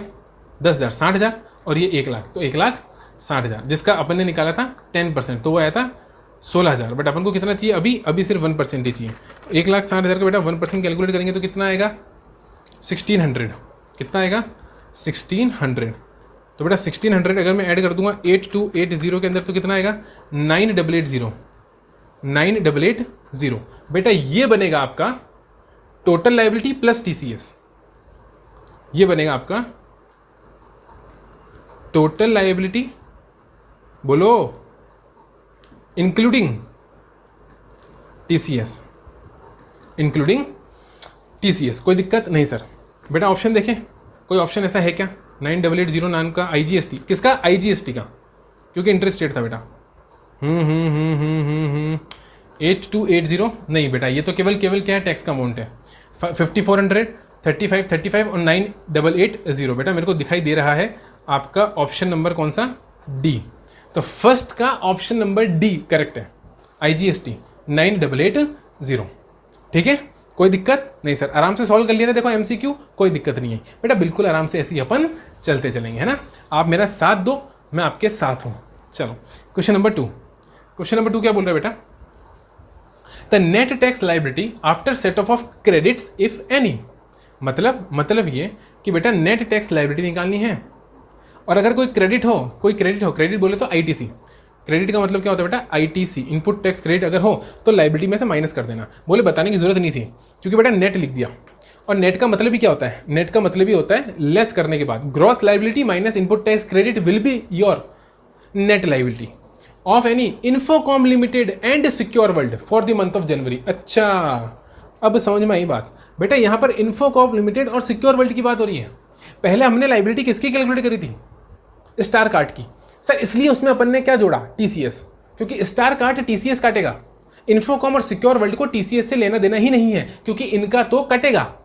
काटेगा कौन? Star card. कटेगा किसका? इन्फोकॉम का और सिक्योर वर्ल्ड का। वेरी गुड, आपको अच्छे से समझ में आ गई बात। हाँ sir, for the month of जनवरी। बेटा जनवरी की बात चल रही है, अभी कैलकुलेट कर लेते हैं।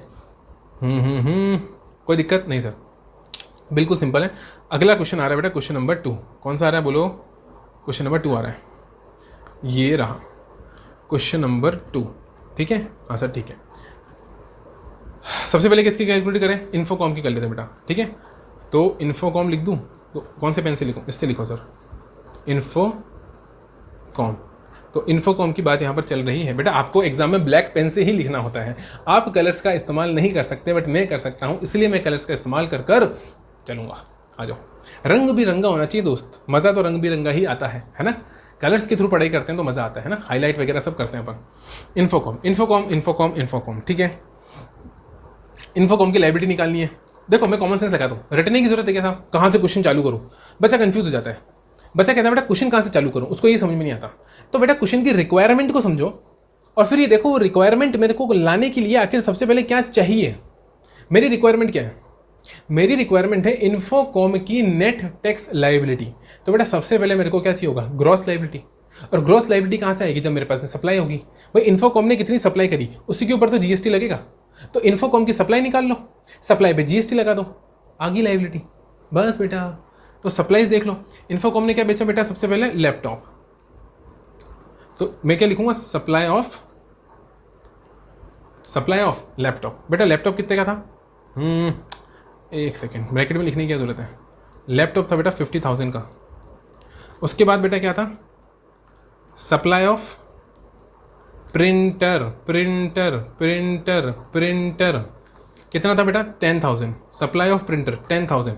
तो बेटा टोटल कितना होता है? 60,000। इसके अलावा कोई सप्लाई करी क्या? इसके अलावा कोई सप्लाई नहीं करी। किसने? इन्फोकॉम ने। ठीक है सर, तो आउटपुट लाइबिलिटी कैलकुलेट कर लो सर। हाँ, आउटपुट लाइबिलिटी कैलकुलेट कर लो सर। तो आउटपुट लाइबिलिटी कितनी आएगी मेरा बच्चा? सर आउटपुट लाइबिलिटी आएगी 60,000 का 18%। क्या बोला मैंने? 60,000 का 18% कितना होता है 10800 10800 ठीक है।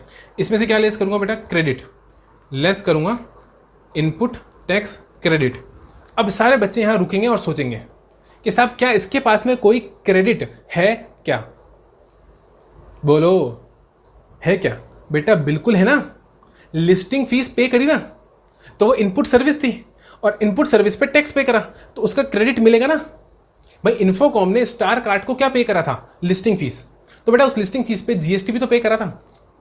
सर क्या बात कर रहा हूँ, ये देखो मैं झूठ तो ना बोल रहा हूँ, इधर आओ, ये देखो ये 8280 जो था, ये 8280 के अंदर किसकी बात करो सर, इसकी, इस 8280 के अंदर मेरे भाई क्या 16,000 इंक्लूडेड नहीं था? हाँ सर था। तो बेटा क्या 16,000 पर जीएसटी नहीं लगा 18% से? लगा ना। यानी तो जीएसटी का अमाउंट निकल कर आ रहा है बेटा 8280, उसमें 16,000 इंक्लूडेड है, मतलब 16,000 पर भी जीएसटी लगाए, लिस्टिंग फीस पर भी जीएसटी लगाए। और अगर लिस्टिंग फीस पर जीएसटी लगाए तो कहीं ना कहीं ये जीएसटी किसने पे करा होगा, जिसने लिस्टिंग फीस पे करी। लिस्टिंग फीस पे किसने करी, इन्फोकॉम ने और सिक्योर वर्ल्ड ने। तो जब इन्होंने लिस्टिंग फीस पे करी तो उसके साथ जीएसटी भी पे करा, और जीएसटी पे करा तो इनपुट सर्विस बनी और उसके ऊपर क्रेडिट मिलेगा। आई हो बेटा बिल्कुल अच्छे से समझ में आ गया आपको। तो आईटीसी कितना हो जाएगा, इसका आईटीसी कितना हो जाएगा बेटा, इसका आईटीसी हो जाएगा, इसने कितने का माल बेचा, 60,000 का। तो बेटा 60,000 का जो गुड्स इसने सोल्ड करा उसका 10% लिस्टिंग फीस थी और लिस्टिंग फीस का 18% बेटा जीएसटी था। तो बेटा 60,000 का 10% और उसका मेरे मालिक 18%, कितना होता है 1080। तो बेटा ये क्रेडिट मेरे पास अवेलेबल होगा, तो मैं इसे क्या कर दूंगा, यहाँ से लेस कर दूंगा 1080, कोई दिक्कत नहीं। और बेटा ई कैश लेजर के अंदर मेरा टीसीएस क्रेडिट हो गया होगा, क्योंकि टीसीएस भी तो डिडक्ट करा है किसने, स्टार कार्ट ने मेरा। याद करो करा कि नहीं करा, सर करा ना। इधर आओ, हर चीज़ दिखाऊंगा बेटा, इधर आओ, कहीं नहीं भागना है, कहीं नहीं भागना है। ये रहा टीसीएस 1,60,000। क्या इस 1,60,000 के अंदर 60,000 इन्वॉल्व नहीं है भाई, इन्फोकॉम वाले का बिल्कुल इंक्लूडेड है। ये देखो ये 60,000, ये रहा, ये 60,000 किसका, 1,00,000 के अंदर। 1,00,000 तो सिक्योर वर्ल्ड का था, 60,000 किसका था, इन्फोकॉम का। और क्या उस पर 1% डिडक्ट नहीं हुआ। तो बेटा ये 1,600 के अंदर से जो 1,000 रुपया है, ये किस, 1,600 के अंदर से जो 600 रुपया है, ये किसका है, इन्फोकॉम का है। जो उसकी ई कैश लेजर में क्या हो गया होगा, क्रेडिट हो गया होगा, तो वो उसका भी तो इस्तेमाल करेगा ना अपनी आउटपुट लायबिलिटी पे करते वक्त। आउटपुट लायबिलिटी में से दो चीज जाएगी ना बेटा, एक तो क्रेडिट पड़ा था वो, और अगर जो ई कैश लेजर में पड़ा है वो भी, और उसके बाद जो बचेगा वो मैं दूंगा नेट, वो नेट बनेगा आपका कि साहब वो नेट आपको ई कैश लेजर से पे करना है और ऐड कर अमाउंट। हाँ जी सर, तो यहाँ से मैं टीसीएस का भी तो फायदा उठाऊंगा ना बेटा। और टीसीएस कितना बनेगा, 60,000 का माल बेचा, रिफंड कुछ था नहीं बेटा, तो लेस करूँगा नहीं का 1% का 1%। तो बेटा 60,000 का 1% कितना होता है, 600 रुपीज़। तो कहीं ना कहीं 600 रुपये भी बेटा मेरे को बेनिफिट का मिल जाएगा। तो मेरी जो नेट लायबिलिटी बनेगी वो कितनी बनेगी, बोलो 10800, हाँ sir, minus 1080 minus 600, that will become 9120। क्या बोला मैंने, 9120। यहाँ तक कोई दिक्कत, कोई शक, कोई सवाल, यहाँ तक कोई दिक्कत, कोई शक, कोई सवाल नहीं सर, कोई प्रॉब्लम नहीं है। और इसके बाद बेटा अपन किसका कैलकुलेट करेंगे, ये नेट लायबिलिटी आ गई बेटा, ये आ गई आपकी नेट लायबिलिटी, जो आपको ई कैश लेजर से फर्दर ऐड कर पे करनी है, क्योंकि क्रेडिट का इस्तेमाल अपन कर चुके हैं। और दूसरे नंबर पे आता है सिक्योर वर्ल्ड। क्या आता है बेटा, सिक्योर वर्ल्ड। कोई दिक्कत है क्या, नहीं सर, मज़ा आ रहा है। हाँ, अब ये मेरे से आगे आगे आप चलोगे दोस्त, इसको सॉल्व करेंगे ना, तो मैं धीरे धीरे सॉल्व करूँगा, आपको मेरे से आगे चलकर मेरे से पहले सिक्योर वर्ल्ड सॉल्व कर लेना है। अब देखते हैं कौन जीतता है, आप जीतते हो कि मैं जीतता हूँ, ठीक है। चलो फटाफट करते हैं। तो मेरा मैं तो फटाफट से सिक्योर वर्ल्ड की क्या लिख दूंगा, सप्लाईज। तो बेटा इसने करी थी सप्लाई ऑफ सीसीटीवी सिस्टम। देखो मैं तो फटाफट कर रहा हूँ बेटा, सीसीटीवी सिस्टम, राइटिंग ख़राब हो जाता है दोष मुझे मत देना। सीसीटीवी सिस्टम कितने का था सर, 1,00,000 का था। अच्छा ठीक है, इसके अलावा तो इसने कुछ बेचा ही नहीं था, ठीक है। तो बेटा इस पर मैं जीएसटी निकालूंगा एट द रेट ऑफ 18%। जो आएगा कितना बेटा, 18,000। ठीक है, 18,000, 1,00,000 का 18% कितना होता है बेटा, 18,000। अच्छा सर 18,000 आएगा, मतलब ये आ गई मेरी लाइबिलिटी। ये आ गई मेरी आउटपुट लाइबिलिटी। सर मेरे पास में आईटीसी है क्या, देखो बिल्कुल वैसे सॉल्व कर रहा हूँ बेटा जैसे ऊपर करा था। देखो ये देखो आउटपुट लाइबिलिटी निकाली थी, हाँ, और वैसे अब इस पर जीएसटी लगा के क्या निकाली, आउटपुट लाइबिलिटी निकाली। आप चाहो तो यहाँ पर लिख सकते हो आउटपुट लाइबिलिटी, ठीक है। ऊपर अपन ने ये लिखा था ना, हाँ सर, तो यहाँ क्या लिखूँगा बेटा, आउटपुट लाइबिलिटी। लाइबिलिटी। और कैसे आई बेटा? 1 लाख का, नीचे कैलकुलेशन करके आप दिखा सकते हो, 1 लाख का 18%, हाँ कि ना? हाँ साहब। और इसमें से माइनस करूंगा बेटा इनपुट टैक्स क्रेडिट। सर यहाँ पर भी इनपुट टैक्स क्रेडिट था क्या? था ना, बिल्कुल था। यहाँ पर भी इनपुट टैक्स क्रेडिट था, क्यों नहीं था? बोलो, क्यों नहीं था? बिल्कुल था, यहाँ पर भी इनपुट टैक्स क्रेडिट था। और वो कितना था? तो देखना पड़ेगा बेटा, यहाँ पर लिस्टिंग फीस कितनी थी? मैंने 1 लाख का माल बेचा, कितने का?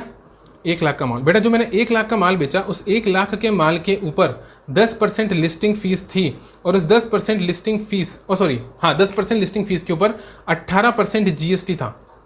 तो बेटा 1 लाख का 10% का 18%, 1800 होता है मालिक, 1800 होता है। वो यहाँ पर लेस कर दूंगा। क्यों कर दूंगा साहब? क्योंकि क्रेडिट पड़ा है साहब मेरे पास, देकर आया हूँ 1800 का टैक्स। 1800 का टैक्स देकर आया हूँ तो क्रेडिट तो लूंगा ना। माइनस यहाँ पर भी टीसीएस डिडक्ट हुआ था, और यहाँ टीसीएस डिडक्ट हुआ था बेटा पूरे 1 लाख पर 1%, पूरे 1 लाख पर 1%। बोले तो कितना? 1000 रुपये, बोले तो 1000 रुपये। तो बेटा यहाँ पर नेट लाइबिलिटी कितनी बनेगी बताओ? देखा, आपसे पहले कर लिया ना मैंने। आपने तो केएलसी पे निकाल दिया होगा। वेरी गुड बेटा, केएलसी पे निकालना है क्योंकि एमसीक्यू है। ये जो मैंने इतना समझाया ना बेटा, ये समझाना ज़रूरी था। अगर मैं इसे डायरेक्ट केएलसी पे करके बता देता तो आपको मज़ा ही नहीं आता, आपको समझ में ही नहीं आता। और नाम ही क्या है बेटा? Revision test paper. तो बेटा मैं पूरा रिवीजन करवाऊंगा तभी तो रिवीजन टेस्ट पेपर बना, वरना किस बात का रिवीजन टेस्ट पेपर? समझ रहे हो? हाँ सर, बात तो सही है। इसलिए 18,000 माइनस 1800 माइनस 1000 विल बिकम 15,200 बेटा, विल बिकम 15,200। तो ऊपर वाली कितनी आ रही है बेटा? 9120, और ये आ रही है 15,200। ऑप्शन चेक करें, ऐसा कोई ऑप्शन है क्या? हाँ सर बिल्कुल चेक करेंगे। क्वेश्चन नंबर 2, 10, 800, 18,000 नहीं है, ये भी नहीं है, ये भी, ये रहा, ये रहा, ये रहा। ऑप्शन नंबर सी बेटा, पहले का इन्फोकॉम का 9120, और सिक्योर वर्ल्ड का कितना? 15,200। ठीक है? हाँ सर ठीक है। क्वेश्चन नंबर 3 बेटा, in case it is assumed that secure world's turnover does not exceed the threshold limit for obtaining registration under applicable GST laws। मान के चलो कि अगर ऐसा माने तो, मान के चलो कि अगर सिक्योर वर्ल्ड का टर्नओवर एक्सीड नहीं करता, क्या बोला? अगर सिक्योर वर्ल्ड का टर्नओवर एक्सीड नहीं करता threshold limit for obtaining registration, बोले तो 20 लाख, और अगर एक्सक्लूसिव गुड्स है तो 40 लाख। एक्सीड नहीं करता तो क्या बेटा? तो क्या? आप सब जानते हो, ऑप्शन पढ़ने की जरूरत ही नहीं है। मेरे सारे अच्छे बच्चे मुझे चिल्ला चिल्ला कर बोल रहे हैं सर सेक्शन नंबर 24। कौन सा सेक्शन लग रहा है मालिक? सेक्शन नंबर 24, हाँ के ना? हाँ साहब। और सेक्शन 24 क्या बोलता है? Mandatory registration for e commerce operator for person supplying through e commerce operator who is required to collect TCS. Sir bare law में दिखाओ। लो बेटा बेयर लॉ में दिखाता हूं मैं आपको, कहीं भागा दौड़ी नहीं चल रही अपनी। रिवीजन टेस्ट पेपर है, आराम से रिवीजन करके चलेंगे साहब। रिवीजन करना ही मकसद है, वरना फिर मतलब ही क्या है? सेक्शन 49 मेरे को ले जाना है, सेक्शन किस पर? 24 पर। इधर आओ बेटा, सेक्शन 21 आ गया, ये तो थोड़ा नीचे चलना पड़ेगा। सेक्शन 22 यहाँ आएगा बेटा, सेक्शन 24। ये कौन सा सेक्शन चल रहा है? बोलो मालिक, ये कौन सा सेक्शन चल रहा है? ये सेक्शन चल रहा है आपका 23। ये लो बेटा, अगला सेक्शन ही 24 है। ये रहा compulsory registration in certain cases. सुनो मेरी बात को, मैं अभी आपको पढ़वाता हूँ, ऐसे नहीं छोड़ूंगा। आओ।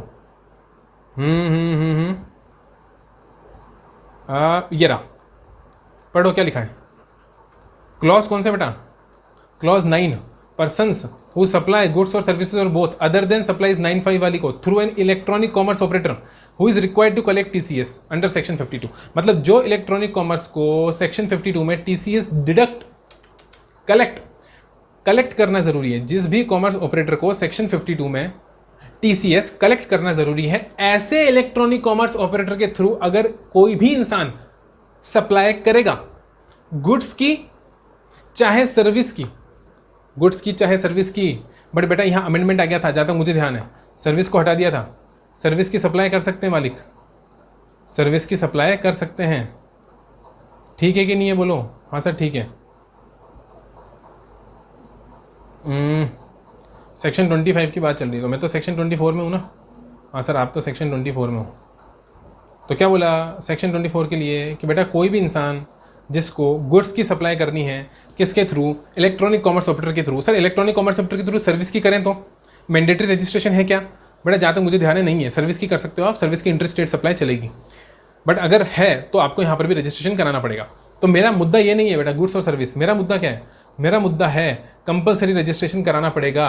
और अपनी केस स्टडी में गुड्स आ रहा है, क्या आ रहा है? गुड्स। तो बेटा अगर आप ऐसे इलेक्ट्रॉनिक कॉमर्स ऑपरेटर के थ्रू माल बेच रहे हो जिसे टीसीएस कलेक्ट करना जरूरी है, और अपने केस में स्टार कार्ड को टीसीएस कलेक्ट करना जरूरी है, तो क्योंकि उसे जरूरी है तो जो भी इंसान उसके थ्रू माल बेचेगा, चाहे वो इन्फोकॉम हो, चाहे वो सिक्योर वर्ल्ड हो, भले ही वो threshold limit for exemption from registration से नीचे हो, क्या बोला? लिमिट से नीचे हो, मतलब 20 लाख से या 40 लाख से नीचे हो, जो रजिस्ट्रेशन की लिमिट होती है, स्टिल उसको मैंडेटरी रजिस्ट्रेशन कराना पड़ेगा। समझे कि नहीं समझे? कहाँ लिखा हुआ बेटा? Section number 24 clause number 9, section number 24 clause number 9, mandatory registration कराना पड़ेगा। वापस बुक पे आ जाए साहब। हाँ, रीड करो बेटा। ऑप्शन, पहला ऑप्शन क्या बोल रहा है? Secure World charge discharge tax, Secure World shall discharge tax only on the sales made through star Card. है नहीं नहीं नहीं नहीं, ऐसा थोड़ी ना है कि जो स्टार कार्ड के थ्रू माल बेचेगा उसी पे ही डिस्चार्ज करना है टैक्स, ऐसा थोड़ा ना होता है। खुद बेचेगा अलग से अपनी दुकान पे, उस पर टैक्स नहीं देगा क्या? ऑप्शन गलत है दोस्त। Secure world is not required to obtain registration, क्योंकि उसका थ्रेशोल्ड कम है। और बेटा इज नॉट क्रॉस, और कोई टैक्स पेबल उसको नहीं करना, गलत है। अभी अभी मैं आपको सेक्शन 24 दिखा के लेकर आया हूँ, बेयर लॉस है। Star Card shall be liable to discharge tax liability of sales made by इतना मतलब जो सिक्योर वर्ल्ड बेचेगा उस पर स्टार कार्ड लाइबिलिटी डिस्चार्ज कर चलेगा। आरसीएम की बात हो रही है, आरसीएम की बात तो होती नहीं बेटा। ये बोल रहा है कि जो रेसिपिएंट है, रेसिपिएंट कौन है? Secure world. मतलब नहीं, आरसीएम की बात नहीं हो रही है, ये बोल रहा है स्टार कार्ड। मतलब देखो जो सर्विस सप्लायर, ये देखो ये है अपना स्टार कार्ड। इसने क्या बोला? इसने बोला कि ये अगर सिक्योर वर्ल्ड है, सेल कौन कर रहा है? सेल कर रहा है ये, और टैक्स कौन पे करेगा? ये। भाई साहब ये क्यों टैक्स पे करेगा? ये तो सप्लायर है, ये तो सर्विस दे रहा है, काय की? लिस्टिंग की। अब आप इसी के थ्रू माल बेचोगे तो क्या वो बेचारा खुद इसका टैक्स भी क्या स्टार कार्ड पे करके चलेगा? बिल्कुल भी पे करके नहीं चलेगा। स्टार कार्ड क्यों पे करके चलेगा भाई? जो माल तूने बेचा उस पर तू टैक्स पे कर, क्योंकि वो तेरा टर्नओवर है, क्योंकि वो तेरा टर्नओवर है। और लास्ट ऑप्शन आ रहा है बेटा, secure world is required to obtain registration and shall be liable to pay tax on all the supplies made through star card और इट्स ओन।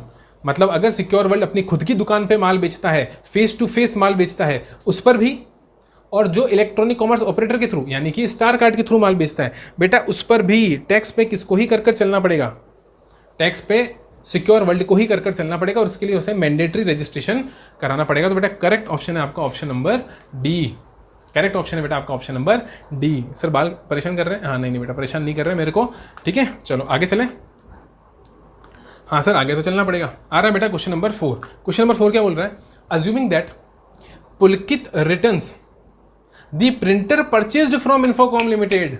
रिटर्न का केस आ गया बेटा। अगर कंडीशन डाली थी, सिचुएशन बनाई थी, तो बेटा ऑप्शन तो बना नहीं था, वरना फिर पर्पस ही पिट जाता ना वहाँ 20% 10% देने का। तो देखो यहाँ पर क्वेश्चन आपका आ गया question number 4। Assuming that Pulkit returns the printer, Pulkit अगर रिटर्न कर देता है जो प्रिंटर उसने परचेस करा था इन्फोकॉम से, बेटा प्रिंटर की वैल्यू थी 10,000 रुपये। As per the return policy Star Card वही 20% काट लेगा किसका? रीपिकअप चार्ज, मतलब कि कस्टमर का, और 10% काट लेगा किसका? सप्लायर का, हैंडलिंग चार्ज के नाम से। अब ये क्वेश्चन क्या पूछ रहा है? क्वेश्चन पूछ रहा है कि the net tax liability including TCS of star Card है। सर ये तो निकाल चुके ना बेटा, वो बिना रिटर्न के केस में निकाला था, अब रिटर्न के केस में वापस निकालना है। मतलब जो क्वेश्चन नंबर 4 था, जो क्वेश्चन नंबर 1 था, क्वेश्चन नंबर 1 को वापस रिटर्न के पॉइंट ऑफ व्यू से क्वेश्चन नंबर 4 में वापस सॉल्व करना है। मतलब क्वेश्चन नंबर 1 को वापस क्वेश्चन नंबर 4 में ही सॉल्व करना है। ये क्वेश्चन नंबर 1 ही है, बस यहाँ पर एक कंडीशन और एप्लीकेबल हो जाएगी एक्स्ट्रा, किसकी? रिटर्न की। किसकी? रिटर्न की। तो सर बेटा अपन कर सकते हैं? हाँ सर बिल्कुल कर सकते हैं, इसमें दिक्कत की बात क्या है? तो क्वेश्चन नंबर 3 कहाँ गया सर? अरे क्वेश्चन नंबर 3 का तो डायरेक्ट ऑप्शन निकाल दिया था ना अपन ने, वो तो थ्योरी था, प्रैक्टिकल था ही नहीं। तो यहाँ लिख दें बेटा ऑप्शन नंबर डी करेक्ट था, ऑप्शन नंबर डी करेक्ट था। ये मैं यहाँ नोट कर देता हूँ। अब क्या आ रहा है बेटा? अब आ रहा है आपके पास में क्वेश्चन नंबर 4, क्वेश्चन नंबर 4। और क्वेश्चन नंबर 4 का डेटा क्या मैं क्वेश्चन नंबर 1 से उठा सकता हूँ? हाँ सर, क्योंकि आधा सॉल्व तो अपन ने कर ही रखा है। तो as given in question number 1, as given in question number 1, बोलो हाँ sir, as given in question number 1। Question number 1 में क्या दे रखा है? क्वेश्चन नंबर 1 में दे रखा है ये देखो कहाँ तक मैंने निकाल लिया था 46,000। हाँ बट बेटा 46,000 में 2 ही सर्विस थी, मोबाइल फ़ोन की सर्विस और लिस्टिंग की सर्विस। अभी इसके अलावा 2 सर्विस और दे दी, हैंडलिंग सर्विस भी दे दी और रीपिकअप सर्विस भी दे दी। यानी क्या मैं 46,000 के आगे काम चालू कर सकता हूँ? हाँ सर। तो as given in question number 1 supplies,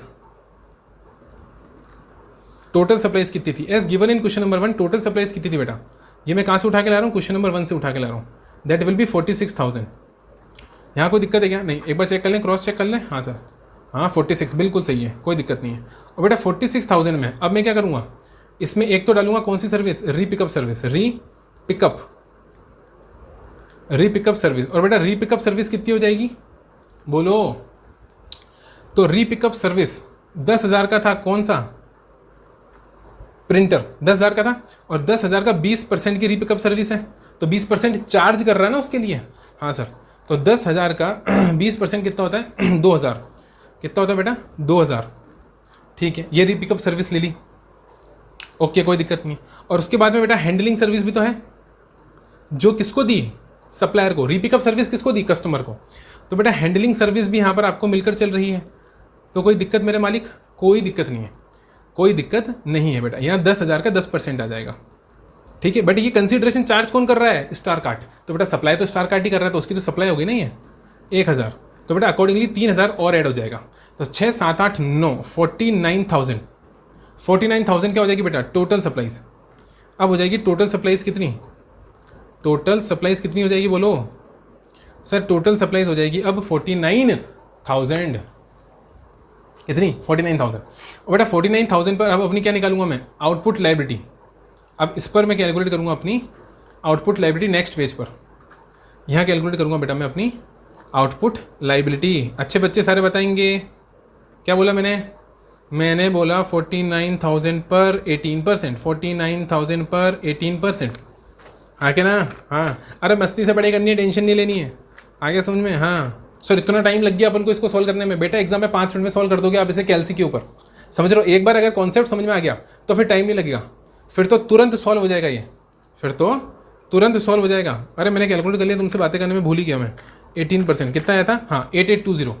कितना आया? 8820। कोई दिक्कत नहीं सर? कोई दिक्कत नहीं है। चला आगे? हाँ सर चलो आगे। आउटपुट लायबिलिटी इतनी आ गई। हाँ अब बेटा इनपुट टैक्स क्रेडिट है क्या? बेटा इनपुट टैक्स क्रेडिट ना पहले था ना आज है। सर क्यों? था तो सही ना। अरे वो इन्फोकॉम का था क्योंकि उसने लिस्टिंग फीस पे करी थी, सिक्योर वर्ल्ड का था क्योंकि उसने लिस्टिंग फीस पे करी थी। अरे स्टार कार्ट ने तो कोई सर्विस ली ही नहीं और ना कोई गुड्स खरीदा, तो स्टार कार्ट के पास तो कोई आईटीसी है ही नहीं। और अपन को क्या बोला था कि जनवरी के ओपनिंग में आईटीसी 0 है। तो अगर जनवरी के ओपनिंग में आईटीसी 0 है, इसका मतलब ये है कि इसके पास में कोई आईटीसी है ही नहीं, क्योंकि ड्यूरिंग द पीरियड अपन को कोई ट्रांजैक्शन दे ही नहीं रखा स्टार कार्ड का जो इनवर्ड हो। इनवर्ड सर मतलब ये बेटा कि अगर ये स्टार कार्ड है, देखो ये स्टार कार्ड है, तो पीछे से कोई ट्रांजैक्शन नहीं आ रहा, सिर्फ इसने दिया, सर्विस दी। देखो लिस्टिंग सर्विस दी, मोबाइल फ़ोन बेचा, हैंडलिंग सर्विस दी और रीपिकअप सर्विस दी। हैंडलिंग सर्विस दी और रीपिकअप सर्विस दी, ये 4 चीज़ें उसने आगे दी है, ली नहीं है। इसलिए आपका, इसको हटा दूँ? हाँ सर। इसलिए आपका सिर्फ और सिर्फ क्या होगा? आईटीसी 0 होगा। और अकॉर्डिंगली बेटा आपका नेट लायबिलिटी बोल सकता हूँ मैं, कितनी हो जाएगी बोलो? नेट लायबिलिटी कितनी हो जाएगी बेटा? नेट लायबिलिटी हो जाएगी, बट बेटा टीसीएस ना भूलना, टीसीएस ना भूलना, क्योंकि उसने इंक्लूडिंग टीसीएस मांगा है, इंक्लूडिंग टीसीएस। तो बेटा टीसीएस, अब टीसीएस किस पे लगेगा? अब रिटर्न का केस है, अब रिटर्न का केस है। मेरे बच्चे चिल्ला कर बोलो, अब रिटर्न का केस है, तो अब टीसीएस किस पे लगेगा? Net value of taxable supplies पे है। यानी साहब टोटल माल बेचा कितना था? 1,60,000 का, और उसमें से 10,000 क्या हो गया मेरे मालिक? 10,000 क्या हो गया बोलो? 10,000 रिटर्न हो गया, तो रिटर्न माइनस कर दूंगा, तो ये कहलाएगी बेटा net value of taxable supplies. क्या कहलाएगी? Net value of taxable supplies, that is 1,50,000। और बेटा इसका 1%, इसका 1% मेरा क्या बनेगा? इसका 1% बनेगा मेरा टीसीएस। ठीक है, हाँ, तो 1,50,000 का 1%, दैट विल बी 1,500 बेटा। तो 1,500 will become what? 1,500 will become your TCS. तो बेटा इसको अगर मैं 8820 में ऐड कर दूंगा तो आई विल गेट 10320। ये आपकी बनी बेटा नेट लायबिलिटी इंक्लूडिंग टीसीएस। ये आपकी क्या बन गई? Net liability including TCS. कोई दिक्कत? नहीं सर, कोई दिक्कत नहीं है, ऑप्शन चेक करें। हाँ, और आईजीएसटी का बेटा देखो, मैंने पहले कहा था सारा काम आईजीएसटी में हो रहा है अपना, क्योंकि अपन ने क्वेश्चन पढ़ते वक्त ही ये देख लिया था कि सारे ट्रांजेक्शन्स इंटर हैं, सारे ट्रांजेक्शन क्या इंटर हैं। कितना था आईजीएसटी? 10320। अरे यार तुम आंसर भुला देते हो यार मेरे को। 10320, हाँ अब ठीक है, आईजीएसटी का 10320 ये रहा, सी इज द करेक्ट ऑप्शन। क्या बात करो सर, हाँ ये सही आ गया, 10320 इज दी आईजीएसटी, और ऑप्शन में अपन को दे रखा है ऑप्शन नंबर सी। अब आ रहा है बेटा आपके पास में लास्ट क्वेश्चन, देखो इसके बाद केस स्टडी चेंज हो जाएगी। सर ये केस स्टडी अगले पार्ट में डिस्कस करेंगे। सर इतना ही टाइम लगेगा? देखो दोस्त, मेरा काम रिवीजन कराना है। अगर आपको गाड़ी भगानी है तो आप भगा सकते हो, कोई दिक्कत की बात नहीं है, लेकिन बेटा अगर अच्छे से समझ के पास होना है तो बेटा आपको ये लेक्चर देखना पड़ेगा और पूरा देखना पड़ेगा। हाँ, एक ऑप्शन आपके पास में, आप स्पीड बढ़ा सकते हो, आप 1.5 कर लो ना, उसमें दिक्कत क्या है। मैं भी जब फाइनल में था और लेक्चर कभी अगर मेरे को यूट्यूब पे कोई देखना होता था तो मैं 1.5 पे ही चलाता था, अगर एग्जाम पास होते थे तो। और बेटा आरटीपी क्योंकि आती ही एंड में है, ये लोग एंड में सैंपल भी डाल देते हैं और फिर रिवीजन लेक्चर भी रिकॉर्ड करने होते हैं, तो बेटा हमारे पास भी इतना टाइम नहीं होता कि हम आरटीपी आपके लिए पहले रिकॉर्ड कर दें। हमारे पास भी एंड में ही कहीं ना कहीं टाइम बचता है आरटीपी रिकॉर्ड करने के लिए, हाँ के ना, हाँ, इसलिए टाइम लगता है और कुछ भी नहीं है। अगला क्वेश्चन देखो, क्वेश्चन नंबर 5 क्या बोल रहा है? Star Cart provides a free gift voucher worth 2000 to Pulkit on January 31। अच्छा ठीक है बेटा, अब पुलकित को इतना लूट तो लिया इन्होंने, उसका 20% तो क्या काट लिया, प्री पिकअप चार्ज 20% काट लिया, तो बेटा उसे खुश करने के लिए इन्होंने क्या करा बेटा, फ्री गिफ्ट वाउचर दे दिया 2000 का, 20,000 काट के 2000 का वाउचर दे दिया। वाउचर कुछ याद आया 31 sub section number 3, section number 31 invoice, उसका सब सेक्शन नंबर 3, कहीं वाउचर आता है क्या? हाँ सर वाउचर आता है। और बेटा वाउचर को लेकर एक चीज़ बहुत क्लियर है, कि voucher eight the time of supply की बात कर रहा हूँ मैं, eight the time of supply of voucher supply करते वक्त क्या पता है कि वो किस चीज़ के लिए रिडीम होगा? मतलब गुड्स नोन है क्या बोला? गुड्स नोन है क्या सर? मतलब ये कि मैंने वाउचर दिया और बोला बेटा इससे आप हल्दीराम की नमकीन ही खरीद सकते हो, तो वो खरीदेगा तो हल्दीराम की नमकीन ही। तो बेटा जिस वक्त दिया उसी वक्त टाइम ऑफ सप्लाई निकल के टैक्स लग जाएगा, क्योंकि उस वक्त ही प्रोडक्ट नोन है कि वाउचर किसके अगेंस्ट रिडीम होगा। वाउचर का यूज करोगे, लेकिन बेटा वाउचर का यूज मैं आपको कहता हूं कि किसी भी चीज के लिए कर सकते हो। जाके कोको कोला भी पी सकते हो, जाके बर्गर भी खा सकते हो, जाके नमकीन भी खा सकते हो, या कुछ खरीद भी सकते हो, शर्ट खरीद सकते हो बेटा, शर्ट खरीद सकते हो, समझे? तो कुछ भी कर सकते हो। यहां पर गुड्स अननोन है ना, वाउचर देते वक्त गुड्स अननोन है। गुड्स क्या है बेटा? अननोन। तो बेटा अगर गुड्स नोन है, वाउचर देते वक्त गुड्स पता है कि साहब इसी के लिए काम आएगा, तो टाइम ऑफ सप्लाई क्या हो जाएगा बेटा? टाइम ऑफ सप्लाई हो जाएगा at the time voucher is given. तो टाइम ऑफ सप्लाई क्या हो जाएगा? Time of supply of voucher when voucher is issued, तो date of issue. Time of supply क्या हो जाएगा बेटा? Date of issue. Time of supply हो जाएगा डेट ऑफ इशू। क्या बोलूंगा मैं? Date of issue. जब इशू करा उसी महीने में इसका टाइम ऑफ सप्लाई निकल जाएगा। और बेटा गुड्स अगर अननोन है तो टाइम ऑफ सप्लाई क्या आएगा बेटा? तो टाइम ऑफ सप्लाई का डेट ऑफ रिडम्पशन, क्योंकि गुड्स का पता लगेगा जब ये खरीदेगा। बेटा वाउचर इज नथिंग बट, क्या बोला मैंने? Voucher is nothing but consideration. Voucher कुछ भी नहीं है, वाउचर एक कंसीडरेशन ही तो है, पैसे ही तो दे रहे हो। अरे गांधी जी ना देकर वाउचर दे रहे हो, दे तो पैसे रहे हो ना। अब मेरी बात सुनो, आपने 10,000 का माल खरीदा, 2,000 का वाउचर है, तो 2,000 का वाउचर चिपकाओगे और 8,000 का कैश चिपकाओगे। क्या बोला? 2,000 का वाउचर चिपकाओगे और 8,000 का कैश चिपकाओगे, तो बात तो वही होगी, कोई दिक्कत नहीं सर। तो टाइम ऑफ सप्लाई क्या आ जाएगा? Date of redemption. क्या आ जाएगा बेटा? Date of redemption. तो ऊपर आया डेट ऑफ इशू और नीचे आया डेट ऑफ रिडम्पशन। ये टाइम ऑफ सप्लाई है किसके रेस्पेक्ट में? वाउचर के रेस्पेक्ट में। और वाउचर का वैसे वाउचर का डिफाइंड है 31, इनवॉइस के साथ वाउचर की बात होती है, बेटा वाउचर भी दिया जा सकता है। और टाइम ऑफ सप्लाई की बात करेंगे तो बेटा वहां पर सेक्शन नंबर क्या आता है? सेक्शन नंबर 12 और सेक्शन नंबर 13 आता है बेटा, गुड्स का और सर्विस का। तो वहां पर भी वाउचर के लिए यही बोला जाता है, वाउचर जिस चीज के लिए दिया गया है अगर वो पता है तो वही date of issue time of supply हो जाएगा जब आपने दिया, और अगर नहीं पता है तो जब रिडीम होगा तब पता चलेगा। और वाउचर है कुछ भी नहीं, वाउचर क्या है? Voucher is nothing but a consideration, क्योंकि बेटा वाउचर आप कंसीडरेशन के अगेंस्ट ही तो दे रहे हो। फिलहाल मैं क्वेश्चन को कंटिन्यू करता हूं। स्टार कार्ट ने 2,000 का वाउचर दे दिया पुलकित को 31 जनवरी को, which can be redeemed against any purchase of goods. Made in future on star cart. Star cart पे फ्यूचर में कभी भी कुछ भी खरीदोगे, देखो कुछ भी बोल दिया, क्या बोल दिया, कुछ भी, एनी परचेज। और जब आप कुछ भी बोलते हो, एनी परचेज बोलते हो मालिक, तो उस केस में क्या होता है, उस केस में ये लगेगा, क्योंकि गुड्स नॉन नहीं है, गुड्स नॉन नहीं है। तो मैं किसकी बात करूंगा, देखो मैं बात करूंगा इस वाले केस की, नीचे वाले केस की, जहां पर गुड्स क्या था बेटा, अननोन, यानी डेट ऑफ रिडम्पशन निकलेगी क्या, time of supply. The supply of voucher would become taxable in the month of जनवरी, गलत, हाथों हाथ नहीं होगा, जनवरी के महीने में टाइम ऑफ सप्लाई नहीं निकलेगा तो टैक्सेबल नहीं होगा। In the month in which such voucher is redeemed by Pulkit. बहुत बढ़िया साहब, मजा आ गया। Option number B is the correct option, आगे पढ़ने की जरूरत ही नहीं है बेटा। Discount offered to Pulkit on purchase is made in the month of January and no tax would be payable, गलत बात है बेटा। डिस्काउंट की बात कहां से आ गई, discount, voucher is not discount, voucher is nothing but consideration, voucher discount नहीं है, ध्यान रखना। और discount offer to Pulkit at the time of redemption of voucher, बेटा डिस्काउंट की बात कहां से आ गई, डिस्काउंट नहीं है, मैंने बोला ना voucher is nothing but consideration. 10,000 का अगर माल है बेटा, तो 2,000 का वाउचर चिपकाओगे तो 2,000 का डिस्काउंट थोड़ी ना कहलाएगा, वो 2,000 का डिस्काउंट नहीं कहलाएगा, वो कहलाएगा कि 2,000 कंसीडरेशन वाउचर के रूप में दे दिया, 8,000 गांधी जी के रूप में दे दिया, यानी कैश में दे दिया, दैट्स इट। समझा, हाँ सर समझा बेटा। इसी के साथ आपका क्या कंप्लीट हो गया, ये केस स्टडी यहाँ पर कंप्लीट हो गया, हाँ कि ना, हाँ सर। आई होप बेटा आपको मज़ा आया होगा, है ना। और अगर आपको मज़ा आया है, देखो ये केस स्टडी यहाँ पर मैंने आपका कंप्लीट कर दिया, एक बार जूम कर दूँ, हाँ जूम आउट कर दो सर। ये पूरा केस स्टडी था जिसके अंदर अपने पास में कितने क्वेश्चन थे बेटा, 5 क्वेश्चन थे, 5 क्वेश्चन 5 MCQs, ये डिटेल्ड केस स्टडी के मजे के साथ अपने सॉल्व करें, ठीक है। तो अगर आपको मज़ा आया मेरे भाई तो डेफिनेटली आप क्या कर चलोगे, इसे लाइक, सब्सक्राइब और क्या बोलते हैं, शेयर। तो ये आपको करना है दोस्त, और बस पढ़ो, मन लगा के पढ़ो दोस्त। मैं आपके साथ हूँ, अगले पार्ट में मिलते हैं। Till then bye bye, tata, see you, meet you in the next lecture, bye bye.